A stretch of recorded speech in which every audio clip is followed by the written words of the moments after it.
reading something about the Olympic food. You know, people are saying, hey, MJ, I've had two people say, hey, MJ, you're not talking about the Olympics enough. What? Okay. I tell you what, we'll talk about the Olympics. We'll do an Olympic update on a particular subject regarding the Olympics every 6 minutes on the MJ Morning Show after I've received two complaints. One of the complaints was, hey, MJ, you know the Olympics are going on right now. I'm like, yeah, we mentioned Simone Biles and the women's gymnastic team and their secret code name for this Olympics gymnastics squad's inside name, which is FAFO. F around and find out. I mean, we did that on yesterday's show, and we're not doing enough Olympics coverage here on the MJ Morning Show? What the hell are you talking about? We also talked about the surfer guy. Yeah. We did a whole segment on that. The surfer picture, Yeah. the amazing, not in Paris, but out in French Polynesia, in Tahiti, where the surfer was like almost Jesus-like, like floating in midair above the water. Walking on water. Yeah, with his surfboard right next to him, and an amazing photograph. So I don't know what the heck some of our listeners are talking about, that we don't have enough Olympic stuff. What? That I didn't cover the full gamut of badminton coverage? Is that it? And that's the thing. I don't know what people expect from us on Olympic coverage. You want to talk about a medal count? Okay. You want to talk about, how this swimmer beat that swimmer by 3/10 of 1/100th of a second? I have two people that have complained that, and one was like totally sarcastic. Hey, MJ, you know the Olympics are going on right now. Oh. It's like, I'm sorry. If you want to watch the Olympics, then watch any of the 7,000 hours of coverage on the Food Network, on USA Network, on NBC, on Telemundo, or whatever it is, I still haven't watched 3 seconds of the Olympics. I see updates on social media that I follow, but I haven't sat down and watched the NBC coverage of anything. Yeah. Don't say that. Those two listeners are going to get mad at you. Oh, Hey, yeah. MJ, speaking of badminton, Yeah. you just brought that up a moment ago. Another segment we did. We talked about Snoop Dogg and badminton commentating that he did, right? Oh, that's Didn't right. we bring that up Yeah, too? All we do is yeah. talk about Olympics around here, it seems. And that Flava Flav was the mascot for the U.S. water polo team, right? MJ, Yes. stop. Flava Flav! Stop right now. You are talking about the Olympics way too much. Way too much. Wow. Now I'm going to get complaints. Olympic Hey, overload. why did you spend the whole opening of the show talking about the Olympics? Well, guess what? For all those complainiacs out there, all two of you that are thinking that we're not doing enough Olympic coverage on the MJ Morning Show, I have an Olympic story. And this kind of runs counter to French culture. I have an item on how crappy the food is. There's like one thing that some of the athletes like, and it's a muffin. Seriously. When the muffin is your favorite, that says a lot. Not a lot of muffin tops at the Olympics, are there? No. Wait till the shot putters get out there. Then the female shot putters with muffin tops. Is Big ladies. Good for them. I read like an 8-page story, and they're running down like all the reviews of the food. And the French food, apparently all the food that the athletes get are escargot. It's a snails all the time. No, I'm kidding. But the food is apparently pretty lousy. And you'd think French cuisine, famous French chefs, that the food would be so good at the Olympics. The best ever. The athletes are saying the food kind of sucks. No steak à poivre and escargot. Yeah, well, the one thing I read that was decent was there's some kind of muffin. Some kind of breakfast muffin. And one athlete says that the muffin is pretty good. Everything else is... One athlete even said... I think I have... Let me find out who the hell it is. That the... what did I do with the story? One of the athletes said that even the croissant Or how do you say it like the French say it? Croissant. Croissant. Yeah, you like Croissant. swallow your R. Croissant. Right? That's it's a very French way to say Yes. that even the croissant was not good. That it was all mushy and soft, and it didn't have that like flaky, crunchy outer shell, and then that soft inside. But there's one athlete that was saying, oh, yeah, but let me tell you, there's a muffin that's pretty good. So this one athlete is hoarding the muffins from breakfast and eating the muffins at lunch and dinner as well, because the other stuff is really bad. It's a pretty good plan. Just Muffin hoarder. have a Ziploc bag and just hoard all the muffins. So there you go. That is our Olympic coverage for this Thursday broadcast. The Olympic food apparently sucks in France. So apparently they when they announced the menus or they would be providing the food for the Olympic Village, Yeah. they wanted to be very climate friendly food. Oh, you mean like Crickets. climate change? Or not negative net carbon stuff. Oh, so it's net carbon food? And Net negative carbon food? Or I don't know exactly what the verbiage would be, but they say climate-friendly menus is what the Olympics provides, which means there's not a lot of meat. Which is what athletes need to build muscle. Yeah, protein. Oh. How about a little iron? How about a little, protein to build some muscle? And yeah, wow. Raven Hulk Sanders, a Team USA track and field star, captioned the video in the dining hall with the words like, "It's been a struggle. You disappointed me." So Yeah. the French Olympic food, you've disappointed me. The croissant was too soft, didn't crunch. And then here we go. The muffins. This is the muffin story here. That the muffins are the best thing going. So, again, there you have it. An Olympic update on the MJ Morning Show. The food sucks, which totally runs counter to typical French cuisine. Yes, Roxanne. MJ, I just found some of the items. Ick. Yeah. This is why the croissants are so bad. Twisted artichoke croissant, lentil dal, and beefless bourguignon. I can't say that word. You know what? I have no idea what you're saying. I have no idea what you're saying. So, it doesn't sound very Beefless? appetizing. Beefless. Meatless, yes. Meatless, beefless. Sounds like it's all like politically correct attempt at food and getting points for net negative carbon climate stuff and everything. They want to minimize the carbon footprint. That's what I was looking for, the carbon footprint. And apparently the consensus is that the food for the athletes Tastes like the bottom of your foot. sucks. Absolutely. It tastes like a beret was shoved up a Frenchman's butt, and then they're serving it in the village cafeteria. Actually, they prefer that. That sounds really good. That might taste better, actually. Yeah. All right, 6:09, Traffic's on with Pat. MJ Morning Show, just getting rolling here on a Thursday. Back in a moment. Check down the traffic.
Oh, boy. Roxanne and phone panic.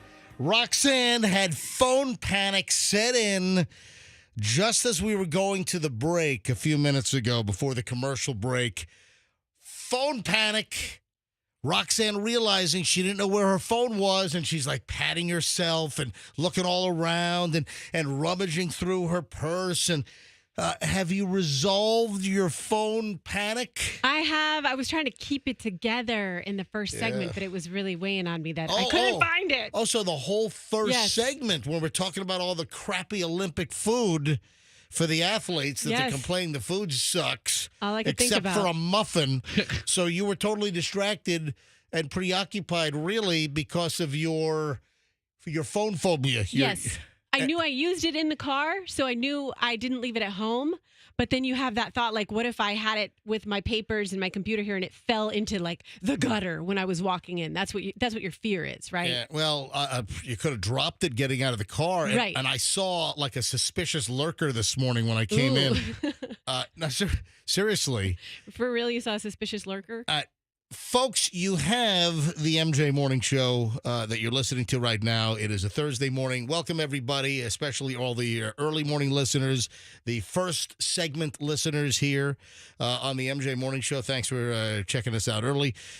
Right across the street from us, it used to be Progressive Insurance. Yeah. Didn't they have they had a big Progressive sign on the bill? That's gone. Did Progressive get out of their lease or not renewed? Did Progressive leave? Yeah, maybe. I don't know. They took the sign down. Yeah, their building is an ultra ugly 1970s looking building. Maybe they wanted a more modern looking. Maybe they wanted to be more progressive with their building architecture. Unlike us. No, but seriously, Progressive. They used to be across the way. When I was coming in this morning, and of course I'm the first to arrive from the crew.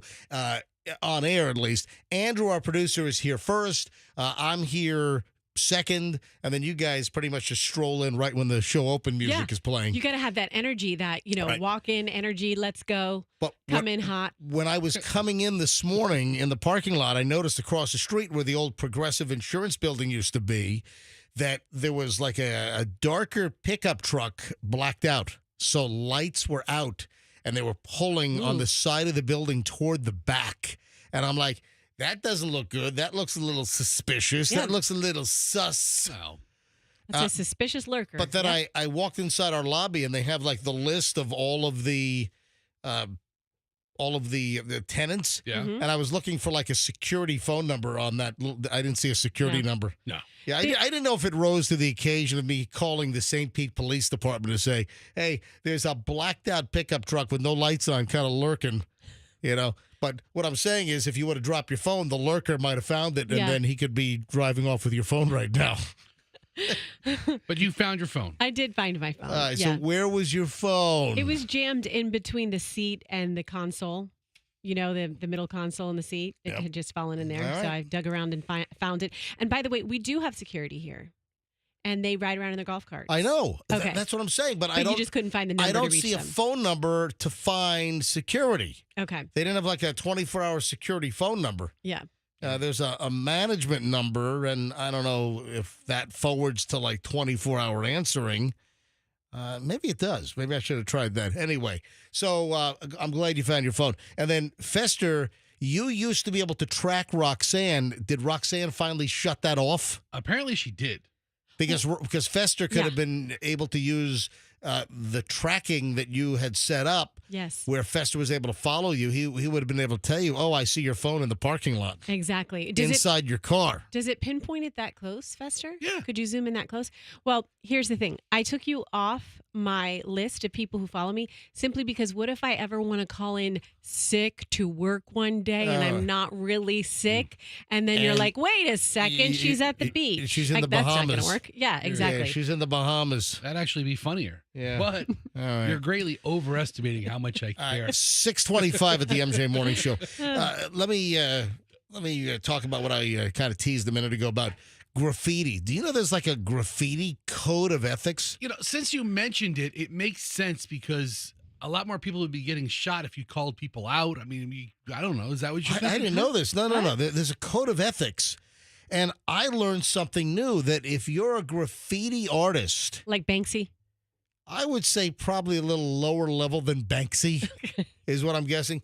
But if you're a graffiti artist, apparently there's this code that you are not to write over something or graffiti over existing graffiti. You can't do a double graffiti layer? Unless you're going to make it better. Oh, okay. Exactly. If your graffiti is not going to be better than what you're trying to tag over, then you're supposed to leave it alone. But beauty's in the eye of the beholder. What Well- if you think yours is better and other people are like, no, the original layer? Farts, farts, farts, farts, farts.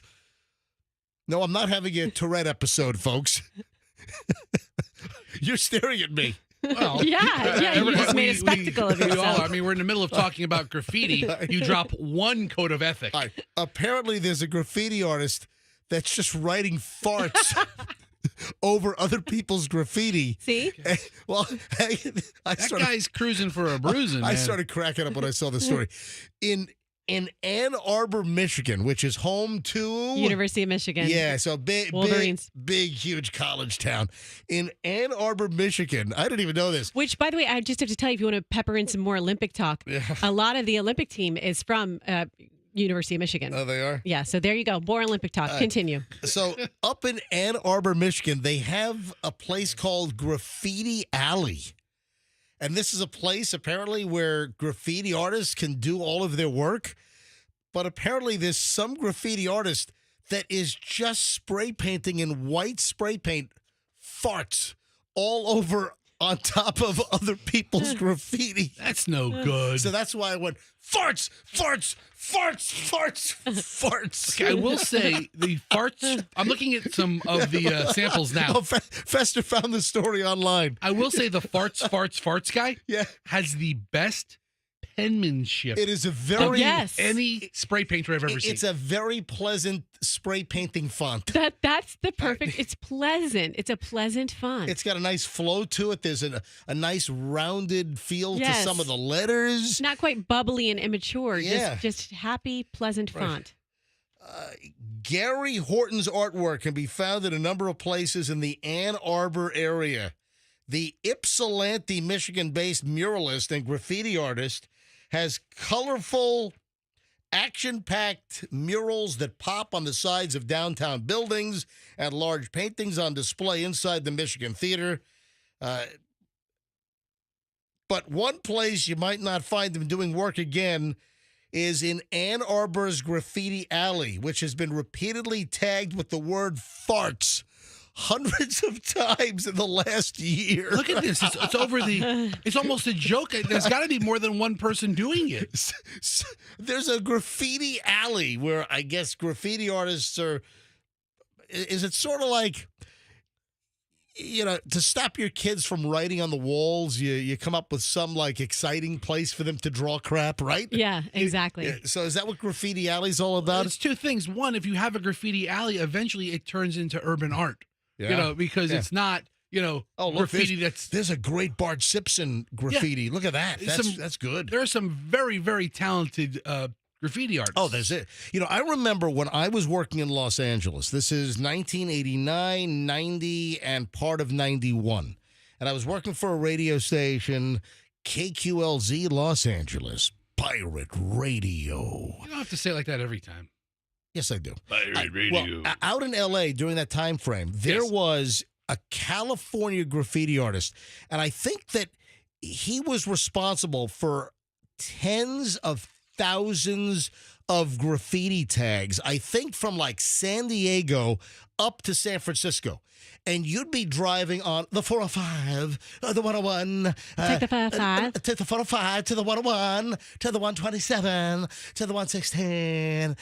Go through Simi Valley, Calabasas, the Californians.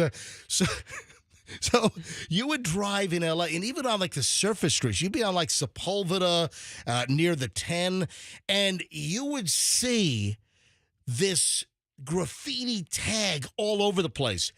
It was Chaka, and the guy would just write his name in graffiti spray paint everywhere, on overpasses, on pillars. His name was Chaka? On guardrails. It was Chaka. And I Khan? remember, no. Well, it was spelled like Chaka Khan, Chaka Khan, Chaka Khan. So it was spelled Chaka.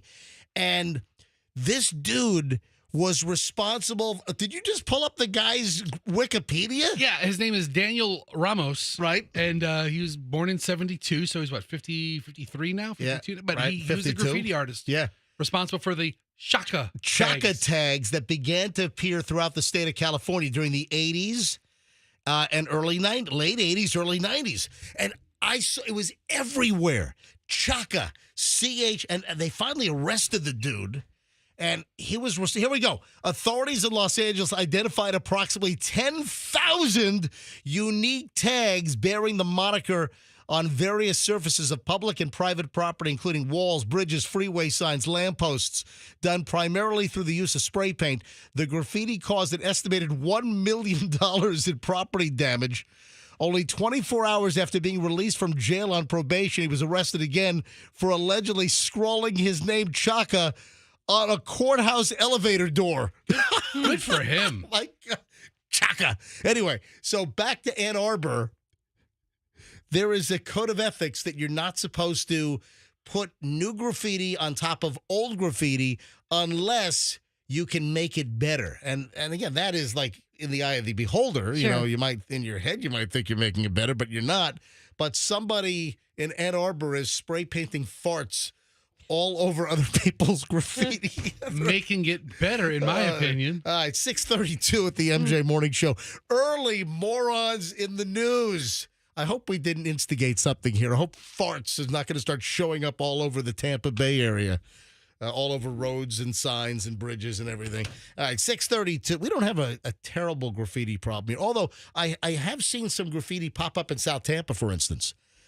In certain places where you wouldn't expect it. All right, 6:32 at the MJ Morning Show. Early morons in the news rolls next.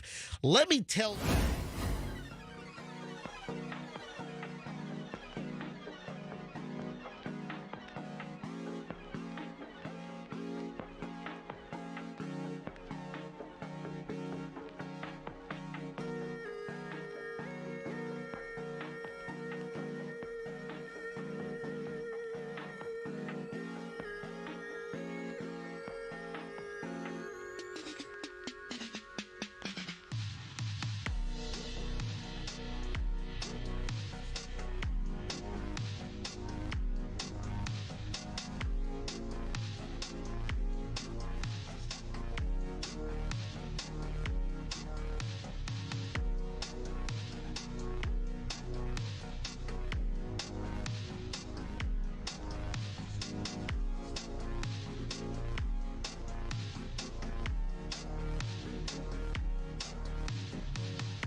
Let's do it. 6:41 at the MJ Morning Show.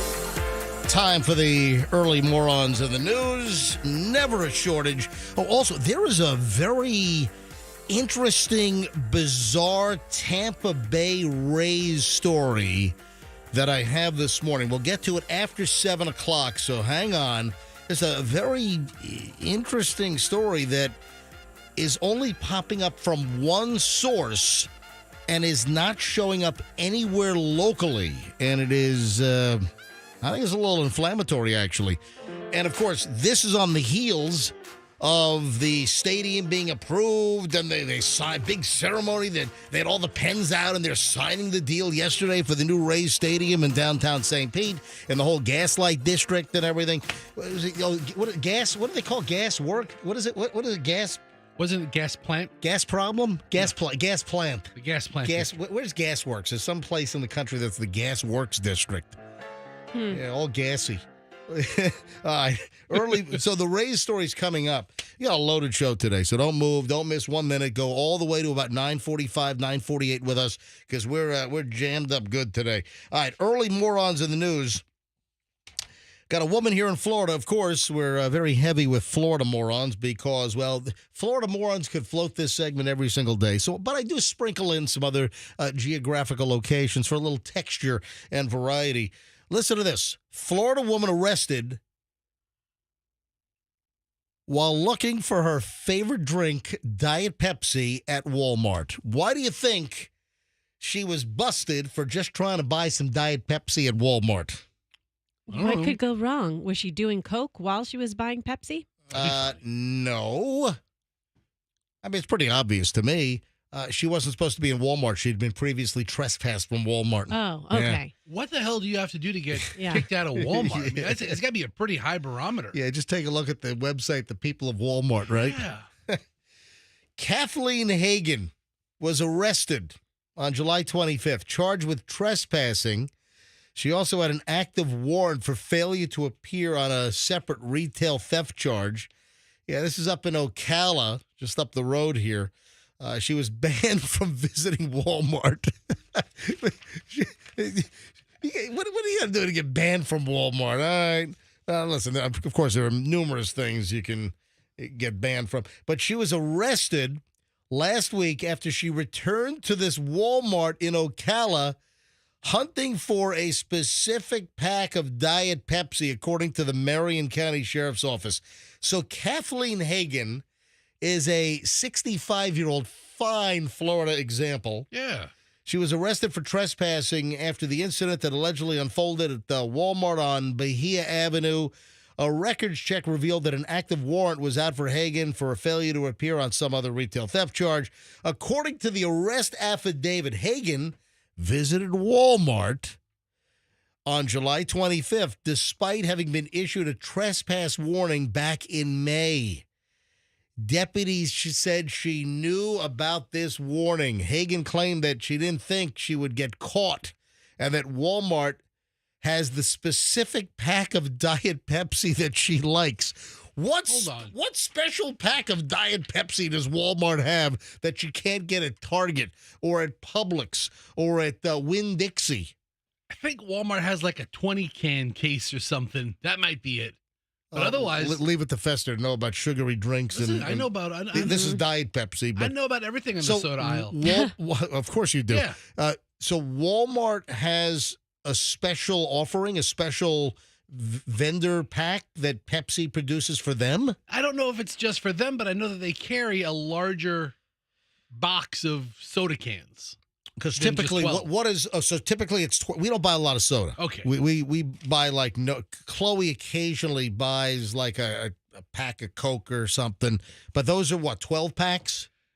Yeah, the cans in like the rectangular boxes are 12 packs, right? But I think Walmart has like a 20 pack or a 22 pack or something, and maybe that's what she's talking about. I don't know. Are you wheezing over there? I don't know. Did I hear a little wheeze? Yeah, I just detect. Did you detect a wheeze? I heard a little squeal. Yeah. Hold on, everybody quiet. Yep. Are you asthmatic? I detected a Fester wheeze. I'm not, but he's asthmatic.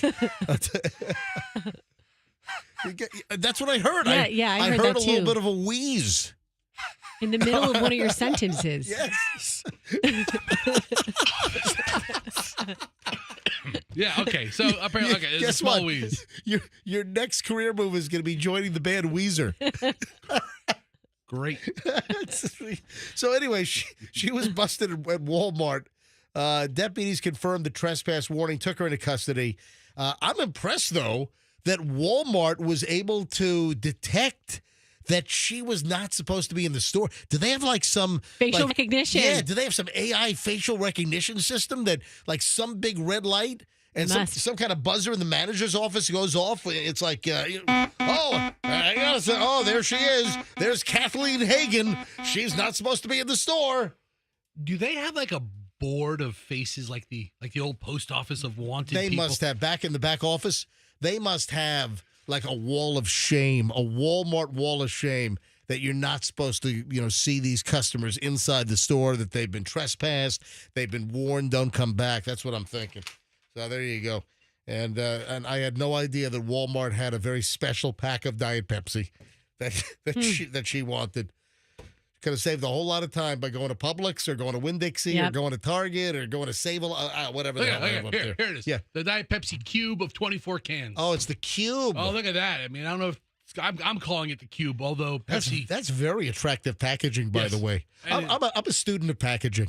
Listen, I like good packaging. You like good packaging? I do, yeah. Pepsi recently has changed their logo, and they tightened it up a little bit. Yeah. I And, like a good package. Yeah. You Excuse me? She does. So I like a good package. Yeah. I just am agreeing with you. You're getting dirtier in your... She's talking about Diet I'm Pepsi. jeez. You're getting dirtier, and we know what you meant. You're double I just entendre said the there. same thing you said, Yeah, essentially. Yeah, okay, yeah. And your little sexy little thing. I like a good package. All right. All right. We'll have a whole package dissertation from Roxanne tomorrow. Wasn't that sexy? On what else do we? Did you know that I had no idea there was a big arrest, a big bust out in San Diego, a Comic-Con. Now we get Comic-Con in Tampa, right? Okay, yeah, but San Diego's where it originated. Okay, is that what it was? Yeah, Comic-Con in San Diego is like All right, that's the big one. that's the big one. That's yes. That's what do they attract like the big name celebrities like for autograph sessions and meet and greets at Comic-Con San Diego? All right, so Andrew's saying that Comic-Con San Diego is much bigger than Tampa's Comic-Con. I had no idea this was a thing. 14 were arrested in a sex trafficking sting. Well, I might jump at conclusions here, but guys that go to Comic-Con and into the whole comic stuff and all the superhero stuff, are they not as likely to get good dates and like score with women? So do they have to like utilize like escorts and hookers? Okay, Because back up. what? Think of the Super Bowl. Yeah. A bunch of guys come to a town, Oh, that's true. and Yeah, hooker activity goes through the roof. they're Yeah. not exactly in a position to Yeah. meet and greet and try to make a real connection Yeah. to go on a real date. Anyway, listen to this. 14 arrested in a sex trafficking sting at Comic-Con in San Diego. And 10 victims were rescued, meaning, I guess, 10 women that were allegedly being trafficked to provide sex through a pay-for-sex operation. Undercover agents posing as sex buyers spent 3 days at the star-studded San Diego Comic-Con, making contact with victims, working to identify their traffickers, according to the California Attorney General. That's great. The operatives also posted advertisements soliciting sex to identify buyers. A total of 14 people, all buyers, all Johns, were arrested. I had no idea that Comic-Con was a huge magnet for like illegal sex trafficking and hooker activity. Any event that's going to draw 100,000 men to your town. You know what? 130,000 attendees. Okay, yeah. Yep. I mean, yeah, I could see how this would All right. they would be in that town, and I'm glad that the authorities arrested them. Well, there you have it. I wonder when Comic-Con comes to Tampa Bay if there's a big hooker problem for that. I know that. Hold on. Andrew, turn your microphone on. What is that? It's this month, apparently. Comic-Con is it Ooh. because August 1. Today's August 1st. So in August, we're getting Comic-Con down at the convention center? Yes. And we are known for being, we have sex trafficking problems here in our state yeah, we and, do. you know, Yeah, in the area. Absolutely. So, listen, when we get the Super Bowl, we've had the Super Bowl numerous times over the last, 15 years or so. The local police agencies, they do a lot of like sex sting sweeps. They do, there are always stories about TPD or the Hillsborough County Sheriff's Office doing like big sex trade operations, trying to sweep up some of the hookers that come to town and arresting Johns, placing ads in their sting operations. So, that's commonly done here in the Tampa Bay areas. But I wonder if Comic-Con Tampa Bay is going to bring this type of situation, what happened in San Diego. I don't know. August 23rd through 25th is Tampa Bay Comic Convention. All right, 23rd, 24th, and 25th. So we'll have to see if there's any hooker busts. Keep an eye for that, out for that. At Comic-Con. 6:52 at the MJ Morning Show. A little dose of early morons in the news. Hey, there was a really interesting Tampa Bay Rays story that is like in one place, and there's no local coverage. I think a very salacious story. All right, hold on. We'll get to that coming up. There's a lot. This famous 7 o'clock hour starts next here on the MJ Morning Show. I want to tell you about my friends at Profusion.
Holy crap!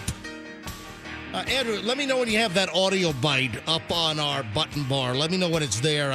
I just utilized the restroom facilities here at the Beasley Media Broadcast Complex, and I was very disturbed to see something afoot. I was very disturbed to see something at play here, and I want to wait until Roxanne gets back into the studio because...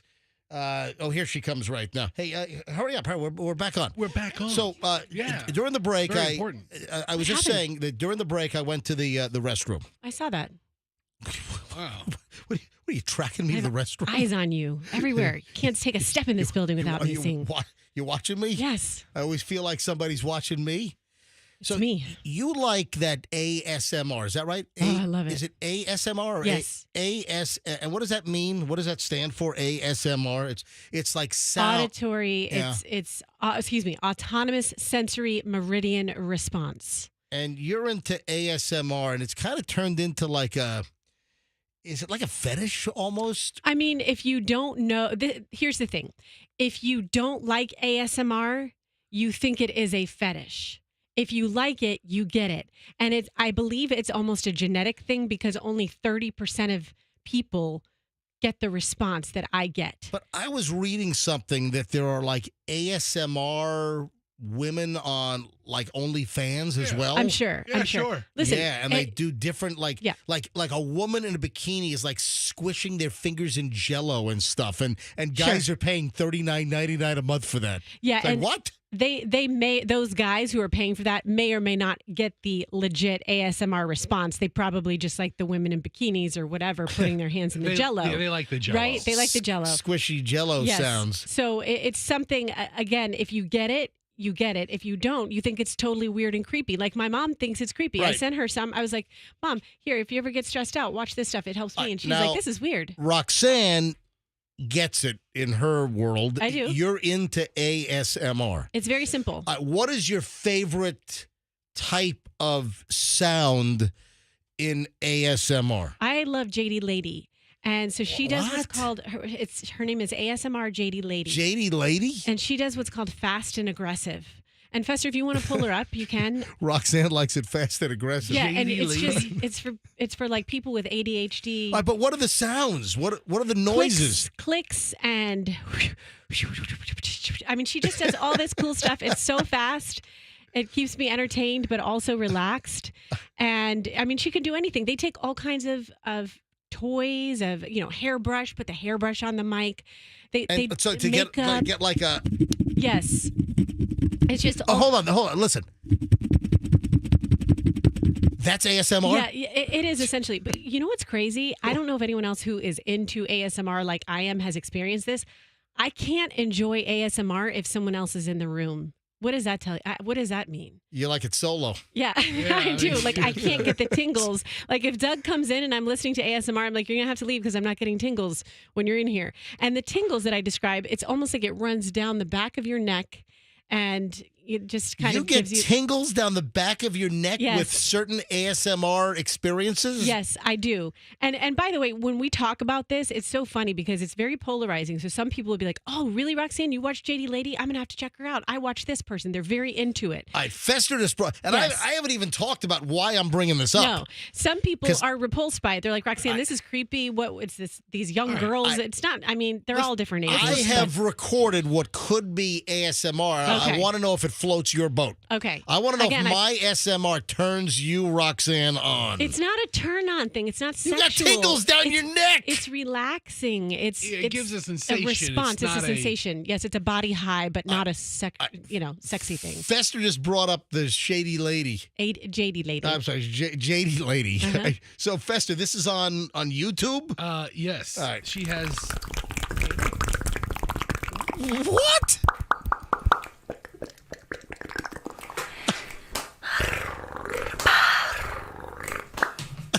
You love this? That's what I go to sleep to. She's just making noises with her fingernails on those are like Dr. Scholl's shoe implants, insoles that she's clicking on. What the? Seriously, she's got like a Dr. Scholl's foot pad that she's pouncing her fingers on. Yeah. On top of a microphone. I love her energy. You like this? I like that. Hold on, what? Yeah, Okay, you like that? I love it. Stop. See, I'm almost getting tingles right now because JD Lady, she's my girl. That's who, All right, so you like what you just heard. Yeah, this is Yes, right I up do. her alley. This is why I'm bringing this up. I just utilized the restroom and I recorded something for you in the restroom. Okay, did you have your pants up or down when you did? That's the key Yeah, question. let's get When into more I, details. when I recorded something in the restroom, you want to know if my pants were up or down? She wants all the information. Would that make a difference in your tingle? Ugh. Yes. So. I All right, think so. listen to this audio and tell me if Okay, I'm this. gonna close my eyes. Let me know if this does it for you. And I recorded this on my phone. I've got a great little recorder app on my phone. Listen to this.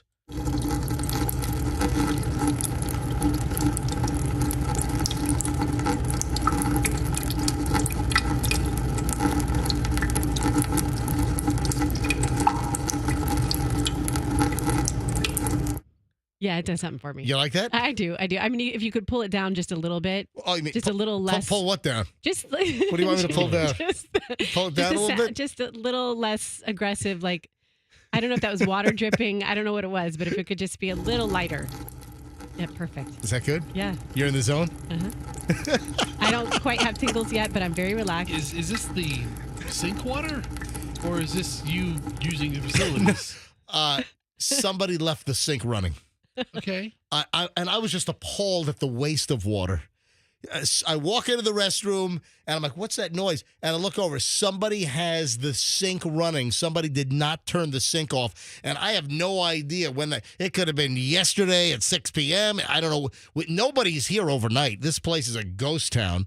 It used to be a time when radio stations had like real live overnight DJs. Yeah. And, well, those days are over because basically the broadcast universe, TV, radio, print, has all gone to hell in a handbasket. I mean, I got to be honest. Morning shows might be the only thing left in the next couple of years. The other DJs are going to be like AI voices. I'm telling you, that's where we're headed. That is where we're headed. Right now, I'm telling you, within 2 years here in the Tampa Bay market, I bet you outside of morning drive that middays, afternoons, nights are AI voices, and they fire a whole new batch of tens of thousands of radio personalities across the country. And use their voices, but just in AI form. No, not their voices. No, you have the new robot. Yeah, That's what I mean. It's Like, gonna be getting better. sound like newly created voices that are all AI. And I'm telling you, we're headed. AI cannot do what we're doing. No. Introing a song or talking about some event, and it just over a 12-second song intro. AI can do that, and it's going to get perfected to the point where it sounds halfway decent, but it's going to murder jobs in this business. But AI cannot do what we do in Morning Drive. In this type of show, this type of interaction, taking phone calls, talking to people, doing our shtick and our bits and our crap. AI can't do this. What do you mean? Roxanne, I'm glad I was able to help you out. Yeah. No. Yeah.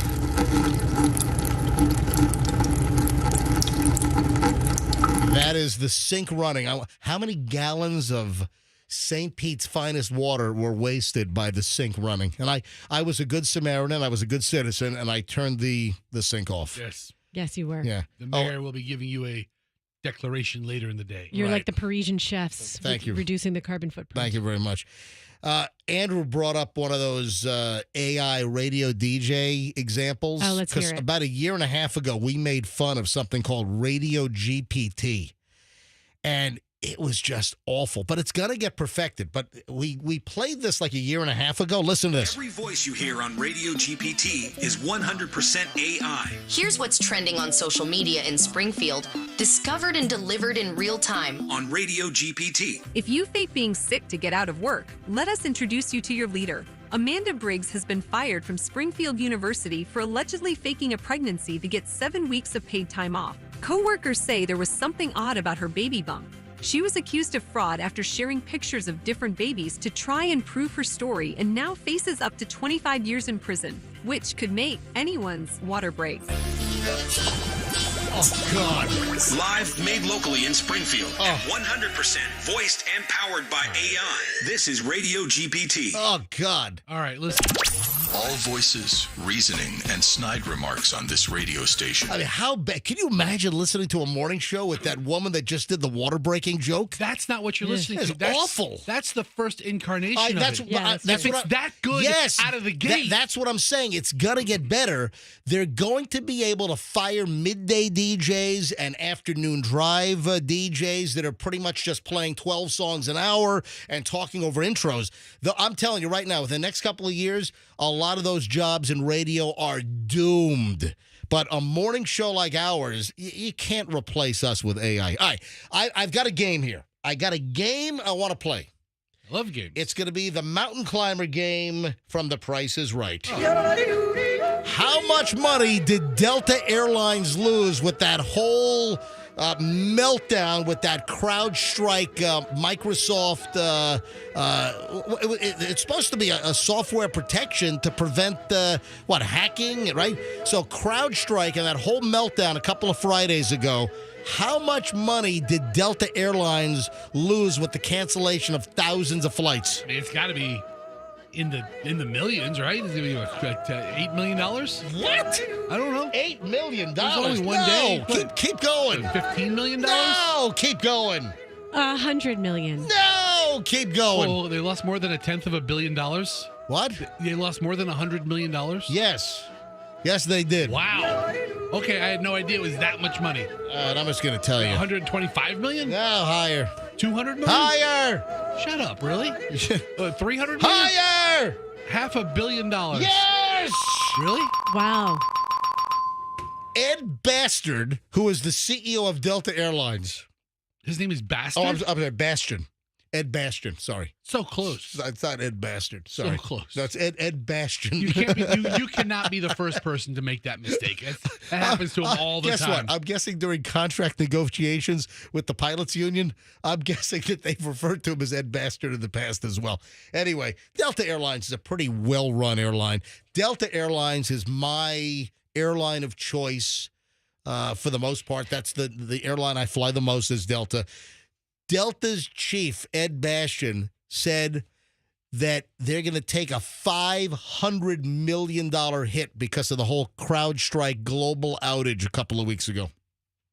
That is unbelievable. They had 2,200 flight cancellations on July 19th. That was that Friday when things melted down. Delta lost $500 million in 5 days.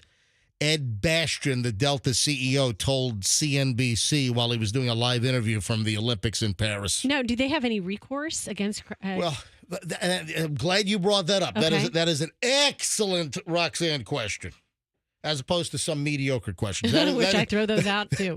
Not afraid to do that. That is an excellent question. Apparently, Delta says they're going after CrowdStrike and that Delta expects compensation, but I was reading that when you sign their terms of service agreement, that there's a disclaimer. Essentially, they can F you sideways. Yeah, hold you harmless. And they're held harmless. So we'll see. I'm sure this stuff is going to court. Let's see actually what happens. I have two important things, MJ, real quick. Evelyn loves Delta too. She flew it for the first time. She's like, I love this plane. Your I kid like is this. 6. Yeah, I know. But she flies American so much. She got on a Delta flight and she was like, this is great. And American is my least flown airline. Yeah, and I said, you sound just like MJ. Another important, real quick, Fester, I need you to go get me ice. That's a man job. Go get me ice, please. What do we get ice for? Roxanne wants ice. Don't we have ice here at the radio station? That's the guy thing. Like you having a birthday party. Oh, I forgot ice. Daddy, run get ice. Go. How much ice do you need? Just a bag. Just the smallest bag of ice you can find. What, you want him to leave the studio and go to like Wawa and get ice? No, just wherever. Closest gas station. You don't even know where to get ice, do That's you? why I'm sending you. Fester is not leaving the show to get you ice. Yes, he is. No, he's not. He is. No, he's I not. have something Why do you special need for ice? you. I need ice to make something for you guys. Why would you bring your own ice in? Because I thought that this place would have some ice. This place doesn't have ice. This place barely has a working microphone. What do you mean you thought this place would have ice? That's a good point. This place does barely have working microphones. Please go do that. It's a man job. Look at the ice. 7:16 at the MJ Morning Show. All right, we start an hour and 20 minutes of nonstop MJ next, so don't move. I want...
yeah, it's gonna be cruel.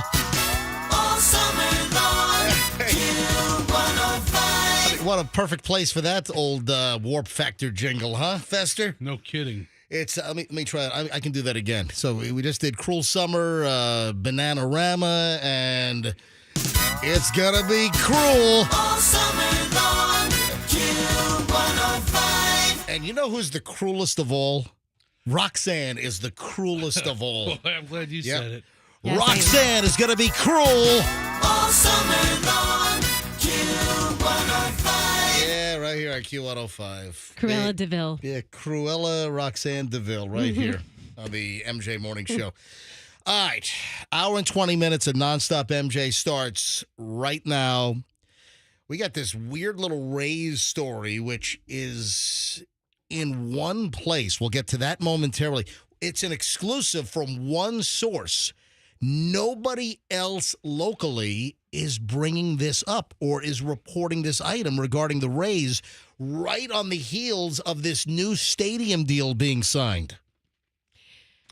We'll get to that momentarily. Also, Fester made me aware last night via email of a special crotchety old man classic phone call crank request. Yes, and you know what? It made perfect sense, and the request came in the last few minutes of the show yesterday, and I couldn't get it on.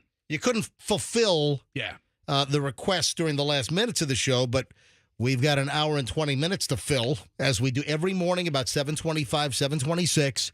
We do an hour and 20 minutes of nonstop content. Nobody does this in town. Nobody. First of all, no one's got the ability to do an hour and 20 minutes without coming up for air like us. So We're very large-lunged around here. We don't have to come up for air. I've got some scuba doubles right behind me. I got some double 100s right behind me here.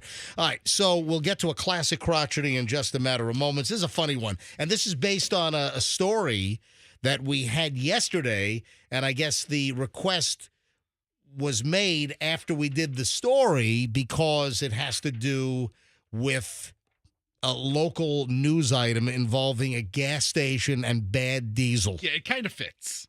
All right, get to that momentarily. I have first, though, the 5 best music videos of all time. Remember when MTV used to play music videos?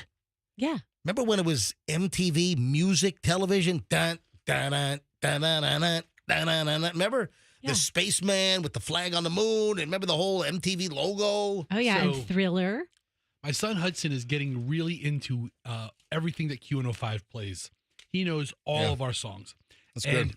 He's That's great. he brings up one of the specific songs that we play, and I showed him the video on YouTube because I thought it was always a really cool video, and he was mesmerized by it. It's got to be on the list. Are you saying that your son, Hudson, is mesmerized? All summer long, Q105. Is that what you're saying? First of all, he thought he was significantly funnier than he was yesterday, by the way. Oh, he was Oh. on Middays with me. Did Yeah, you know that? I did. By the way, Chloe Yeah. thought that your son Hudson was hysterical on yesterday's He's program. a funny little kid. He was telling he had a doctor's appointment. He couldn't shut up to the doctor About what? Being on the radio? I was on Q105 this morning. Right. Did you hear me on the radio this morning? The doctor's like, no, I didn't. So, Hold on. What, was your kid sick, breathing all over us? Why'd you take him to the doctor? Oh, you caught that. Yeah, why'd you bring him to the doctor yesterday? He had a bad bug bite. What? He had a bug bite? A bug Well, bite? before or after the show? Because he didn't appear to have Yeah. any bug bite during the show. It festered yesterday afternoon, and it got really big and really red, and apparently has some infected bug bite. Oh, poor man. baby. I know somebody that got bitten by an African tick. Oh, no. Yeah. Ooh. Yeah. A friend of mine was in Africa recently, and they did some kind of a hike up on top of like some hill or mountain, and they got bitten by some kind of African death tick. I don't think it's called that. It could, But- might as well be. But they like got ill, and they're like a big giant like hole in their leg from the death tick. I didn't tell you guys Yeah. this. We went to, during break, just for a couple of days, we went to upstate New York. And What? Yeah, we did. Just went up there real quick. And then, You like for what? 12 hours? no, I mean, 2 nights. A So day in the Finger Lakes. Where in upstate New York did you go? Well, I'm saying upstate, but Where the hell did you go? We flew into New York and then we went to the Hamptons. That's not upstate. Well, what is it? Well, What wait a is it? second. Wait a minute. You think the I have a terrible- Hamptons? I don't know New York. You think the Hamptons are no, upstate is like Okay. Schenectady, like Okay. Ithaca. Well, it wasn't New York City. Rochester. All right. Well, it wasn't- Monticello, White Lake. Amazingly, Buffalo is not upstate. Yeah, though. That's yeah. western. The Hamptons is not The upstate. Hamptons. Listen, I have a terrible sense of First of geography. all, what the hell were you doing in the Hamptons? We just went up there to visit. We just went up there for 2 days, right? Wait a minute. No. To visit whom? Visit one of Doug's business partners. Yeah. Has a place in the Hamptons. Yeah, sure. Is he the money? Yeah. He's the money. For the company? Yeah. Yeah, what do you think? If Yes. he's got a place in the Hamptons, then he must be the money for the real estate ventures. Doug, So how about I here- come to your place in West Chase? Or you come to my place in the Hamptons? Yeah, West Chase or the Hamptons. Well, you know. So we were all outside. I had my kids outside. Yeah. And then this woman comes over and she's talking to, Doug and his business partner. Right. And they're like, "Oh, did you know that there are ticks? Ticks are so bad this time of year." And they start telling tick horror stories. Lyme disease. Yes, they said they all Yeah. got Lyme disease. Well, they were hospitalized for 6 weeks. You know what? People that get Lyme disease, and it can be really bad for a lot of people. Sometimes you become allergic to meat. Did you hear that? I heard everything. Yeah. I heard the swelling and the joint stiffness, Oh, yeah. and it lasted for forever. I think Lyme disease came out of Lyme, Connecticut. Seriously. I think there's Lyme, Connecticut. Look that up. Where did Lyme disease originate? I think it's Lyme, Connecticut. That's where it was first identified that someone got bitten by a tick. So I grew up yeah. on Long Island, and when we would take trips to Fire Island, the only thing they would say is watch out for the ticks. Oh, yeah. The On ticks. Fire Yeah. Island? Yeah, we took field trips to Fire You Island. wear a banana hammock on Fire Island? We went during the day, during the week. Banana hammock? So we didn't have You, quite the, you going to P-Town next? Where are you we going? didn't have quite the gay old well, time. speaking of banana hammocks, Doug golfed at a place called Shinnecock. And So what's the tie-in there? because I don't know, banana Tell you hammocks. What do you put in it? Bring your Shinnecock to Fire Island. It'd be real popular. In your banana hammock. Look, it's Doug Okay. Shinnecock. Hey, Doug, come here. Okay, so he just spent the day on the golf course, and this woman's going on about tick, and she's saying, "Oh yeah, they like warm places, like you know what." So Doug is like, "Oh, excuse me, guys, I'll be right back." So he leaves for a few minutes, and he comes back, and I was like, "Let me guess, you just examined your whole private area Oh my for God, ticks." really? But so then I was putting my kids to bed and taking my phone light, looking at every crevice, making sure they don't have any ticks on them. Yeah. Got me all Lyme freaked out. disease was first described in Lyme, Connecticut in 1976. So that means if it were Lyme. here in Florida, it would be known as Tampa disease or Largo Still Lyme. disease. All right. I was starting to talk about the best music. How did we get sidetracked? Into Well, banana because, hammocks. your son's bug bite. Yes, Hudson has an infected bug bite. He went to the doctor yesterday. We kind of went to the urgent care, and he couldn't shut up about being on Q105. Can I ask you a question? Yes. And I showed him the AHA video. Right. Dude, you're wrecking. Between you and Roxanne, you're wrecking everything. All right. I've got more things to wreck. Let me ask you a with question. Today. Yes. So you guys were in Shinnecock? No, well, is that a place? I thought it was a golf course. No, Usually golf courses are named after places. Okay, well, listen, I know nothing of geography Well, yeah, beyond you Tampa thought, Bay area. You thought the Hamptons were upstate New York. Yeah, I knew it took us, 2 hours to get there in a car from JFK, so I thought we were driving north. I didn't know which way we were going.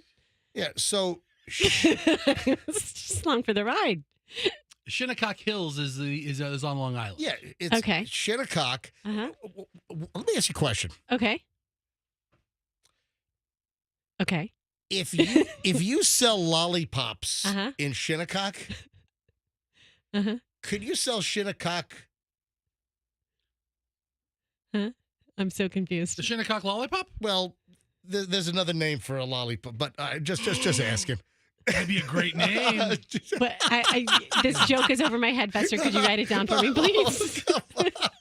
I don't understand. All right, we'll leave it right there. All right, so I have in my possession a new list. She just figured it out. I just wrote it down for her. Oh, she figured it out after you wrote it down. Yeah. All right. So, All right, so best videos of the 80s or whatever? hang on. 5 best music videos of all time.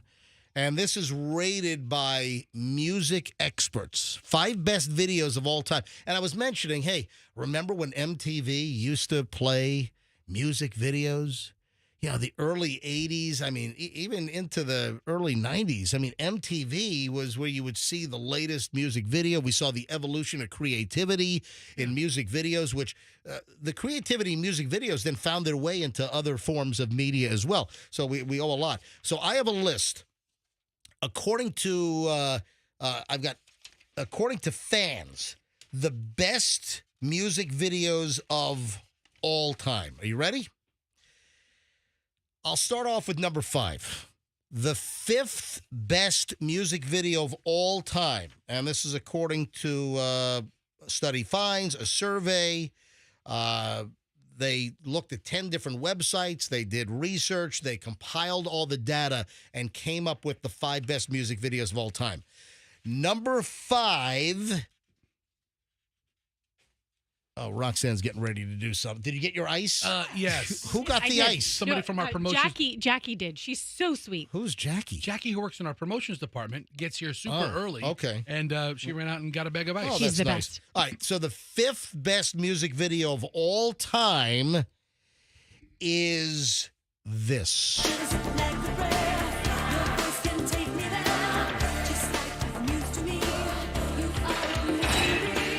Now, I like a Prayer. I like Madonna for the most part. I like the song Like a Prayer.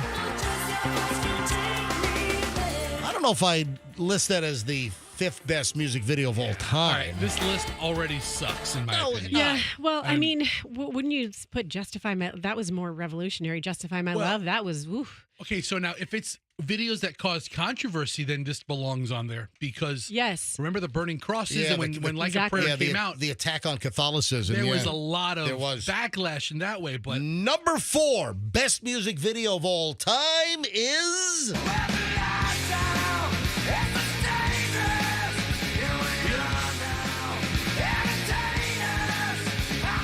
Now, I kind of agree with that. You know, Nirvana, Smells Like Teen Spirit. I would certainly rank that extremely high as far as one of the best music videos of all time. All right, that's number 4. Coming in at number 3, best music video of all time is... Hold on, how can you gloss over Nirvana? It was just a bunch of dudes in dirty shirts singing.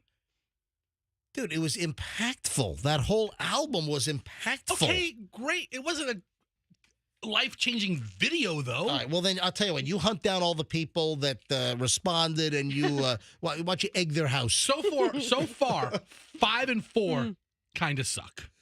All right, let's see if number 3. Now, this was revolutionary. This absolutely belongs on the top 5 greatest music videos of all time, and it is...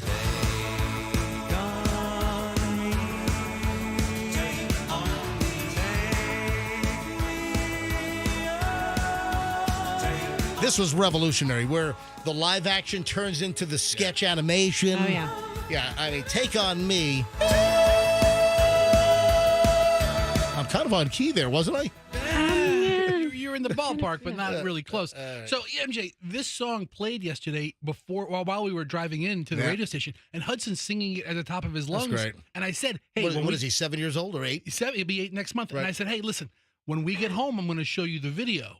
And I forgot about it. Oh, you showed him coincidentally, you showed him the Aha Take On Me video yesterday? Just yesterday, I watched the video. MJ, the video has 106 million views on YouTube in the last 6 years. Wow. And even for a video that's 40 years old, yeah, it freaked him out. With 1985 was Take On Me, so 39 years old. He's like, how'd they do that? How'd they do that? You know, and I was like, yeah, look at this. And then he thought the girl was in the comic.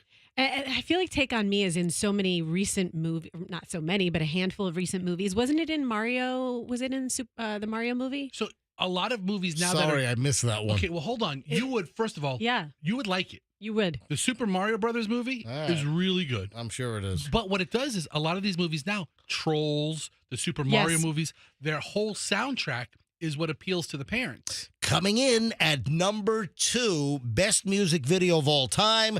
Number 2 on the list, I agree with this. This was a great, great video. Do you know what it is? Is this dude dead or alive? If it's Thriller, Yeah, then... he's alive? All right, he's alive. Okay. All right. Okay. All right. So it's not Thriller then. is what Number you're saying. 2 is this. I wanna be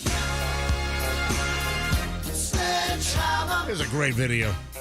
All the stuff floating around and his head like all the middle of my screen, and Was that claymation? it was stop motion. Okay. It was stop motion video with Peter Gabriel's head. Sledgehammer. All right, here we go. Before we move on to this crazy, like, Ray's controversial story, which no one else is reporting for some reason, the number 1 best music video of all time, and this is obvious. Obvious. And you actually said I let you- the cat out of the you- bag, You yeah. said it like first thing. And I didn't know. I didn't see the list. What'd you say? I forgot. What'd you say? Well, you'll hear it. What is Just get this feeling Yeah, it's a Thriller, Michael Jackson. You know what? Yeah. Are you going to disparage Thriller now? Couple things. One, this is like saying I Love Lucy is one of the greatest sitcoms of all time. You just kind of have to put it on there because of what it meant at the time. Yeah. But in reality, too much, Michael. Too much. No, I think opposite. I think it was one of those videos that it's like every other musician and MTV music video director is like, we're done. We can't beat that. What else can we do?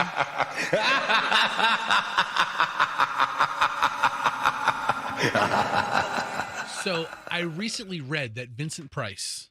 Yeah, he's the dead, voice, by the way. He's dead. Yeah. He was offered a percentage of the song or $20,000. No, that was a story we did about a movie, Animal House. No, but that wasn't Vincent Yeah, Price. that was Donald. That was Don Sutherland. That was Donald Sutherland Right. when he died. That he was offered. I gotta find it now. That, Vincent that he took like 20 or 25 grand Price. to do Animal House. Donald Sutherland. Thriller. Instead of taking a percentage of the movie, he would have made over $20 million if he would have taken a percentage versus the little cash up front. Vincent Price was offered royalties Oh, wow. or $20,000 for his narration and chose the 20 grand. Oh wow! Later, he laughed about the millions in royalties that he would have He made. laughed.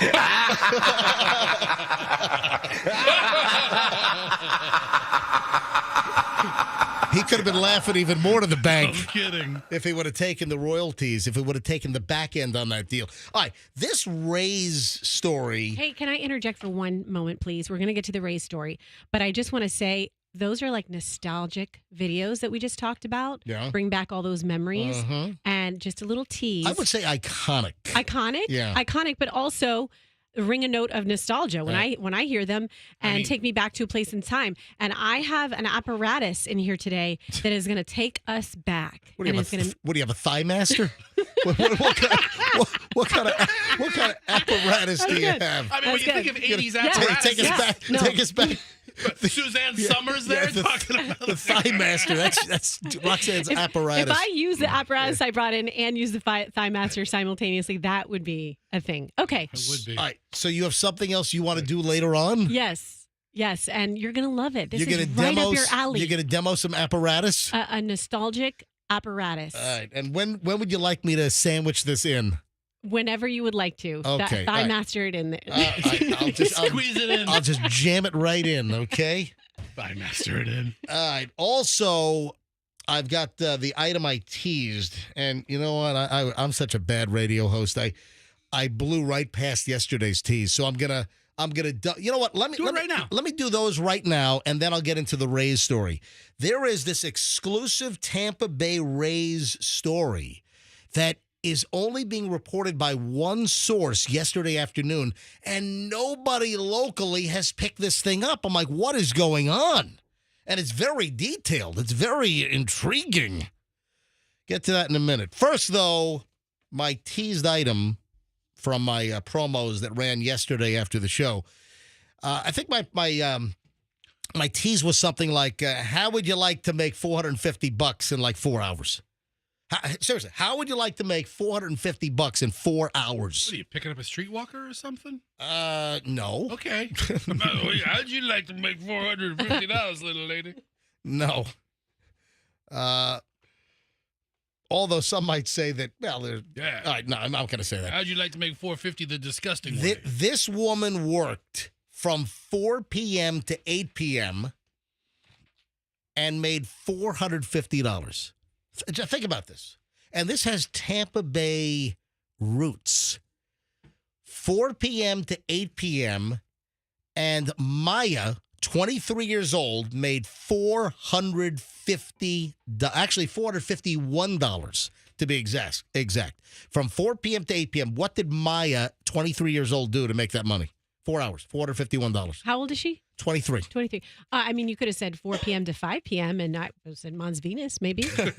I mean, late day shift? I don't know. Maybe. You guys sort of, not really in the ball, but Was she working like that? I was going to say it's not really adult entertainment, but maybe it is.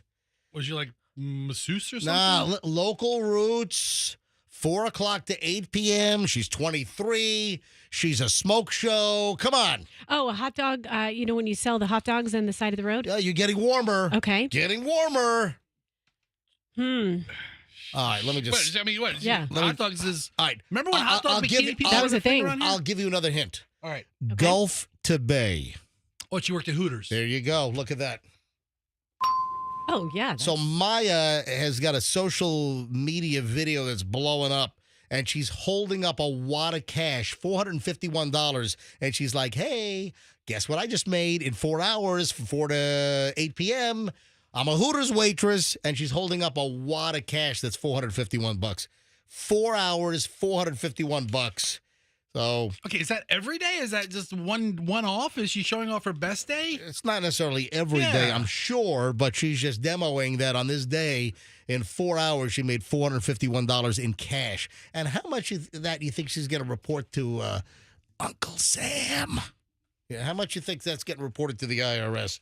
Anyway, I did see a billboard on the interstate for one of the presidential candidates, and the only thing on the billboard was no tax on tips. That was like the most important plank. Like, ugh. The other story that I didn't do yet, then we'll get into the Rays item. The other item that I didn't get, we were just so jamming yesterday, I just blew right past this. But I had another teaser the day before yesterday about Olympics athletes are making extra cash doing this. It's not working at Hooters, okay? It's tell you what, man. Sexy Olympic fans are doing this. Olympic athletes, not fans. I'm sorry, what did I say? Sexy fans. Oh, I'm sorry. Thank you. Most of the fans are disgusting looking. Sexy Olympic athletes, Olympians, are doing this to make money. Do you know what it is? Oh, it's got to be OnlyFans. It is. Okay. You're 100% right. You know what? Some Olympians are going on OnlyFans. This is kind of interesting to me. I don't know if you guys saw this. This happened while we were, obviously over the weekend. What happened?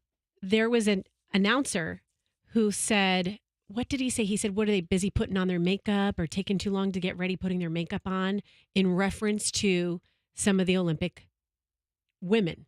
Right? Athletic women. Yeah, the announcer was pulled from the booth, right? He was pulled from the booth for saying that. But then Doug and I were talking about it, and Doug is like, I don't really think that's a horrible thing to say, because especially given the times of them doing things like TikTok and OnlyFans. Like, it's kind of part of the What did he say again? Forgive me for speaking out of turn, but I know something related to makeup. It was makeup. It was like a women's athlete or team, and it was a comment about makeup. Yes. And, Michelle and I had a conversation about this last night, as a matter of fact, and we were both in agreement that was ridiculous to pull. Was he like an Australian broadcaster or something? Okay, I just found it. It was the Australian team. Bob Ballard was dropped from Eurosport, the European TV company, when he made what they call sexist comments about the Australian women's swim team. And what did he say exactly? He said, well, the women just finishing off, you know what women are like, hanging around doing their makeup. And they dumped him for that? Yeah. Michelle and I had a conversation about this last night, and we thought it was a ridiculous dumping for a comment like that. Come on. Listen, I posted a video on my Instagram yesterday. You did. Tell us all about it. I posted a video, and some people are bent the freak out of shape. Oh, dude. I saw What that. video? Some people are like, oh, you're shaming them. Yeah, nice going, MJ. Way to shame them. There's a house in my neighborhood, because I do my nightly walks, and there's a house that the grass is like over 2.5 feet high now. Okay, so? And it's out of control. So what? And they started to mow the very front edge. So the front edge is like one pass is mowed, and it's been like that for like 3 days now.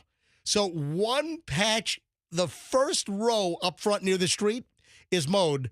The rest of the yard, it's like they said they gave up. It's like almost like the lawnmower said, I quit. All right. So I took a video. I'm like, hey, I want to get some feedback on this. What do you think? And they got cars that have not moved in the driveway for months, and maybe they're not alive inside. So I don't know. Why don't you do a wellness check? Well, hold on a minute. It's not near it's just on my 2-mile route. And I took a video, and some people are freaking out. It's like, hey, MJ, you're so bad. That's terrible. How could you? You're shaming them. Yeah. And then other people like, call code enforcement. Yeah, that's awful. Somebody else said, yeah, I drive by that house as well. They need to mow their yard. Screw those people. Welcome to America. Let it grow. So the video is on my Instagram at Certified MJ Radio. That's Certified MJ Radio. And I'm sorry, it's an observation. You can see, look, the first row is mowed, and the rest of the yard is a jungle mess. How do you know that they even mowed it? I mean, if I live in the neighborhood and I walk my dog, I'd at least mow that strip so my dog can walk on something. The next door neighbors would probably, obviously maybe send their lawn guy over to mow it. So I don't know what the story is. It's an observation, and some people are making it out like I'm Dr. Mengele over here. It's like, give me a break. I will say, some people get torqued off over the stupidest things. I'm shooting an observational freaking video. If you want to see it, you think it's bad? All right, go check out the video, and it's like half and half. Some people are yelling at me. Others are like, yeah, that's terrible, man. That's an eyesore. Call code enforcement. They put it out there for people to see. Listen, you're blaming me for their out-of-control yard that I took a video of? All right, the video is on my Instagram, Certified MJ Radio. That's Certified MJ Radio. All right, speaking of videos, I'll get to the Tampa Bay Rays exclusive item here in just a second. But speaking of videos, I also posted last night one last scuba video. Oh, good. More fish. I'm a fan. I saw my first, look at that. I'm a fan. I saw my first hammerhead shark in Little Cayman in over 24 years of diving there. I've never seen a hammerhead, and there's really cool video of about a 10-foot hammerhead just below me. I'm hanging off a wall. I'm in 94 feet of water, according to my shear waters, the Terric and the Perdix 2.